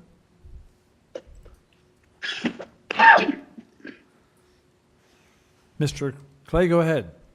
I think Carl had his hand up there, but you didn't put it in front of your nose, Carl. Carl, I think your camera position is just to the side enough that I'm not seeing your hand every time, and I apologize. So It changes whenever we go off. I'm in a different camera number, so. Okay. Anyway, not to belabor it, this is a very straightforward application. The variances are extremely minor. The application has the support of the house that's immediately to the north, and planning has only one condition, that variance number 2 be limited to the second story. So I'd like to move approval subject to the planning condition, and I think because they've called up site plan, I think we should tie the approval to the plans that are submitted to us. Thank you. Just a second. Okay, there's... Staff, are you okay with that? Okay, so staff have captured the motion. Let's see if the motion gets a second. Is there anyone to second that motion? It is seconded, Mr. Clay. Moved and seconded to approve. Those in favor, show of hands, please. And that unanimous vote carries the motion, and the application is so approved. The next item is number 20, 27 Scarth Road. And on this application, there are the applicant's submitted materials. There's a cover letter from the agent. Tree locations and photos from the agent are submitted in October. And there's presentation material from the agent February 1st. There's also support correspondence written, one item from 29 Scarth Road, received February 1. Okay. We shall ask the agent, please, to join us by stating your name. Elizabeth Williamson. Good morning. Good morning. Okay, Betsy the agent's Williamson, with you've us. been unmuted. You can go ahead. Betsy Williamson. Yes, that's me, Betsy Williamson. Thank you. Yes, but Betsy, you're a touch faint, but I'm just going to check now with panel members. Panel members, are there any questions for the agent? Mr. Byte, go ahead, please. Just a quick one, if I may. I noticed on the plans, I don't think, and I don't think planning has requested any requirement for screening on either side of the proposed alteration. Is this something that may become an issue for the residents from the neighbors? Is this something that could be preempted in terms of putting in some screening? If it becomes an issue with a neighbor, our neighbor has good dialogue with neighbors on both sides. They've all been, they communicate well. And if screening is required, we can put it into the building permit application. Terrific. You're satisfied with that, Mr. Byard? Yes, thank you. Okay. Okay, then any further question of the agent? Hearing none, we can take the application.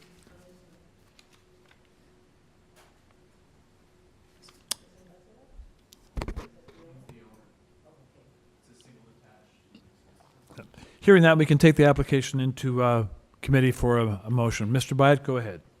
Thank you, Mr. Chair. I'd be quite pleased to move forward with the motion to approve as is. Second to that motion. Is there an item? Just a moment, please. One moment. Anything, staff?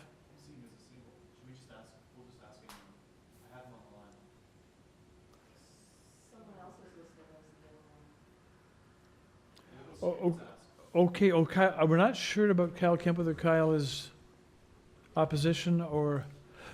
That is the owner. Kyle is the owner. Okay. Correct. Very good. All right, then, back to the panel then. There is a motion put forward by Mr. Byatt, and someone was about to second that. That is Mr. Nipfel. So it is moved and seconded. To approve. Those in favor, show of hands, please. And that's a unanimous vote to carry the motion and to approve the application. We'll now backtrack to item number 17. Number 17, Pearson Avenue. And let's see where the moderator stands now on that one. William Jonu, you've been unmuted. You can go ahead.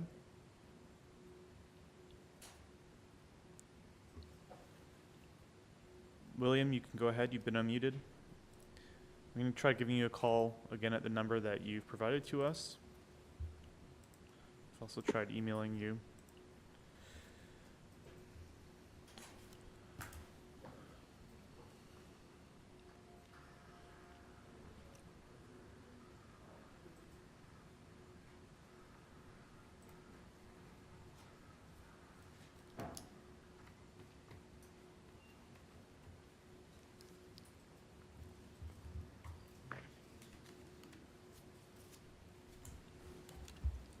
Mr. Chair, Yes. if I may, we've reached the 2.5-hour mark. I need to change over to YouTube for this last application.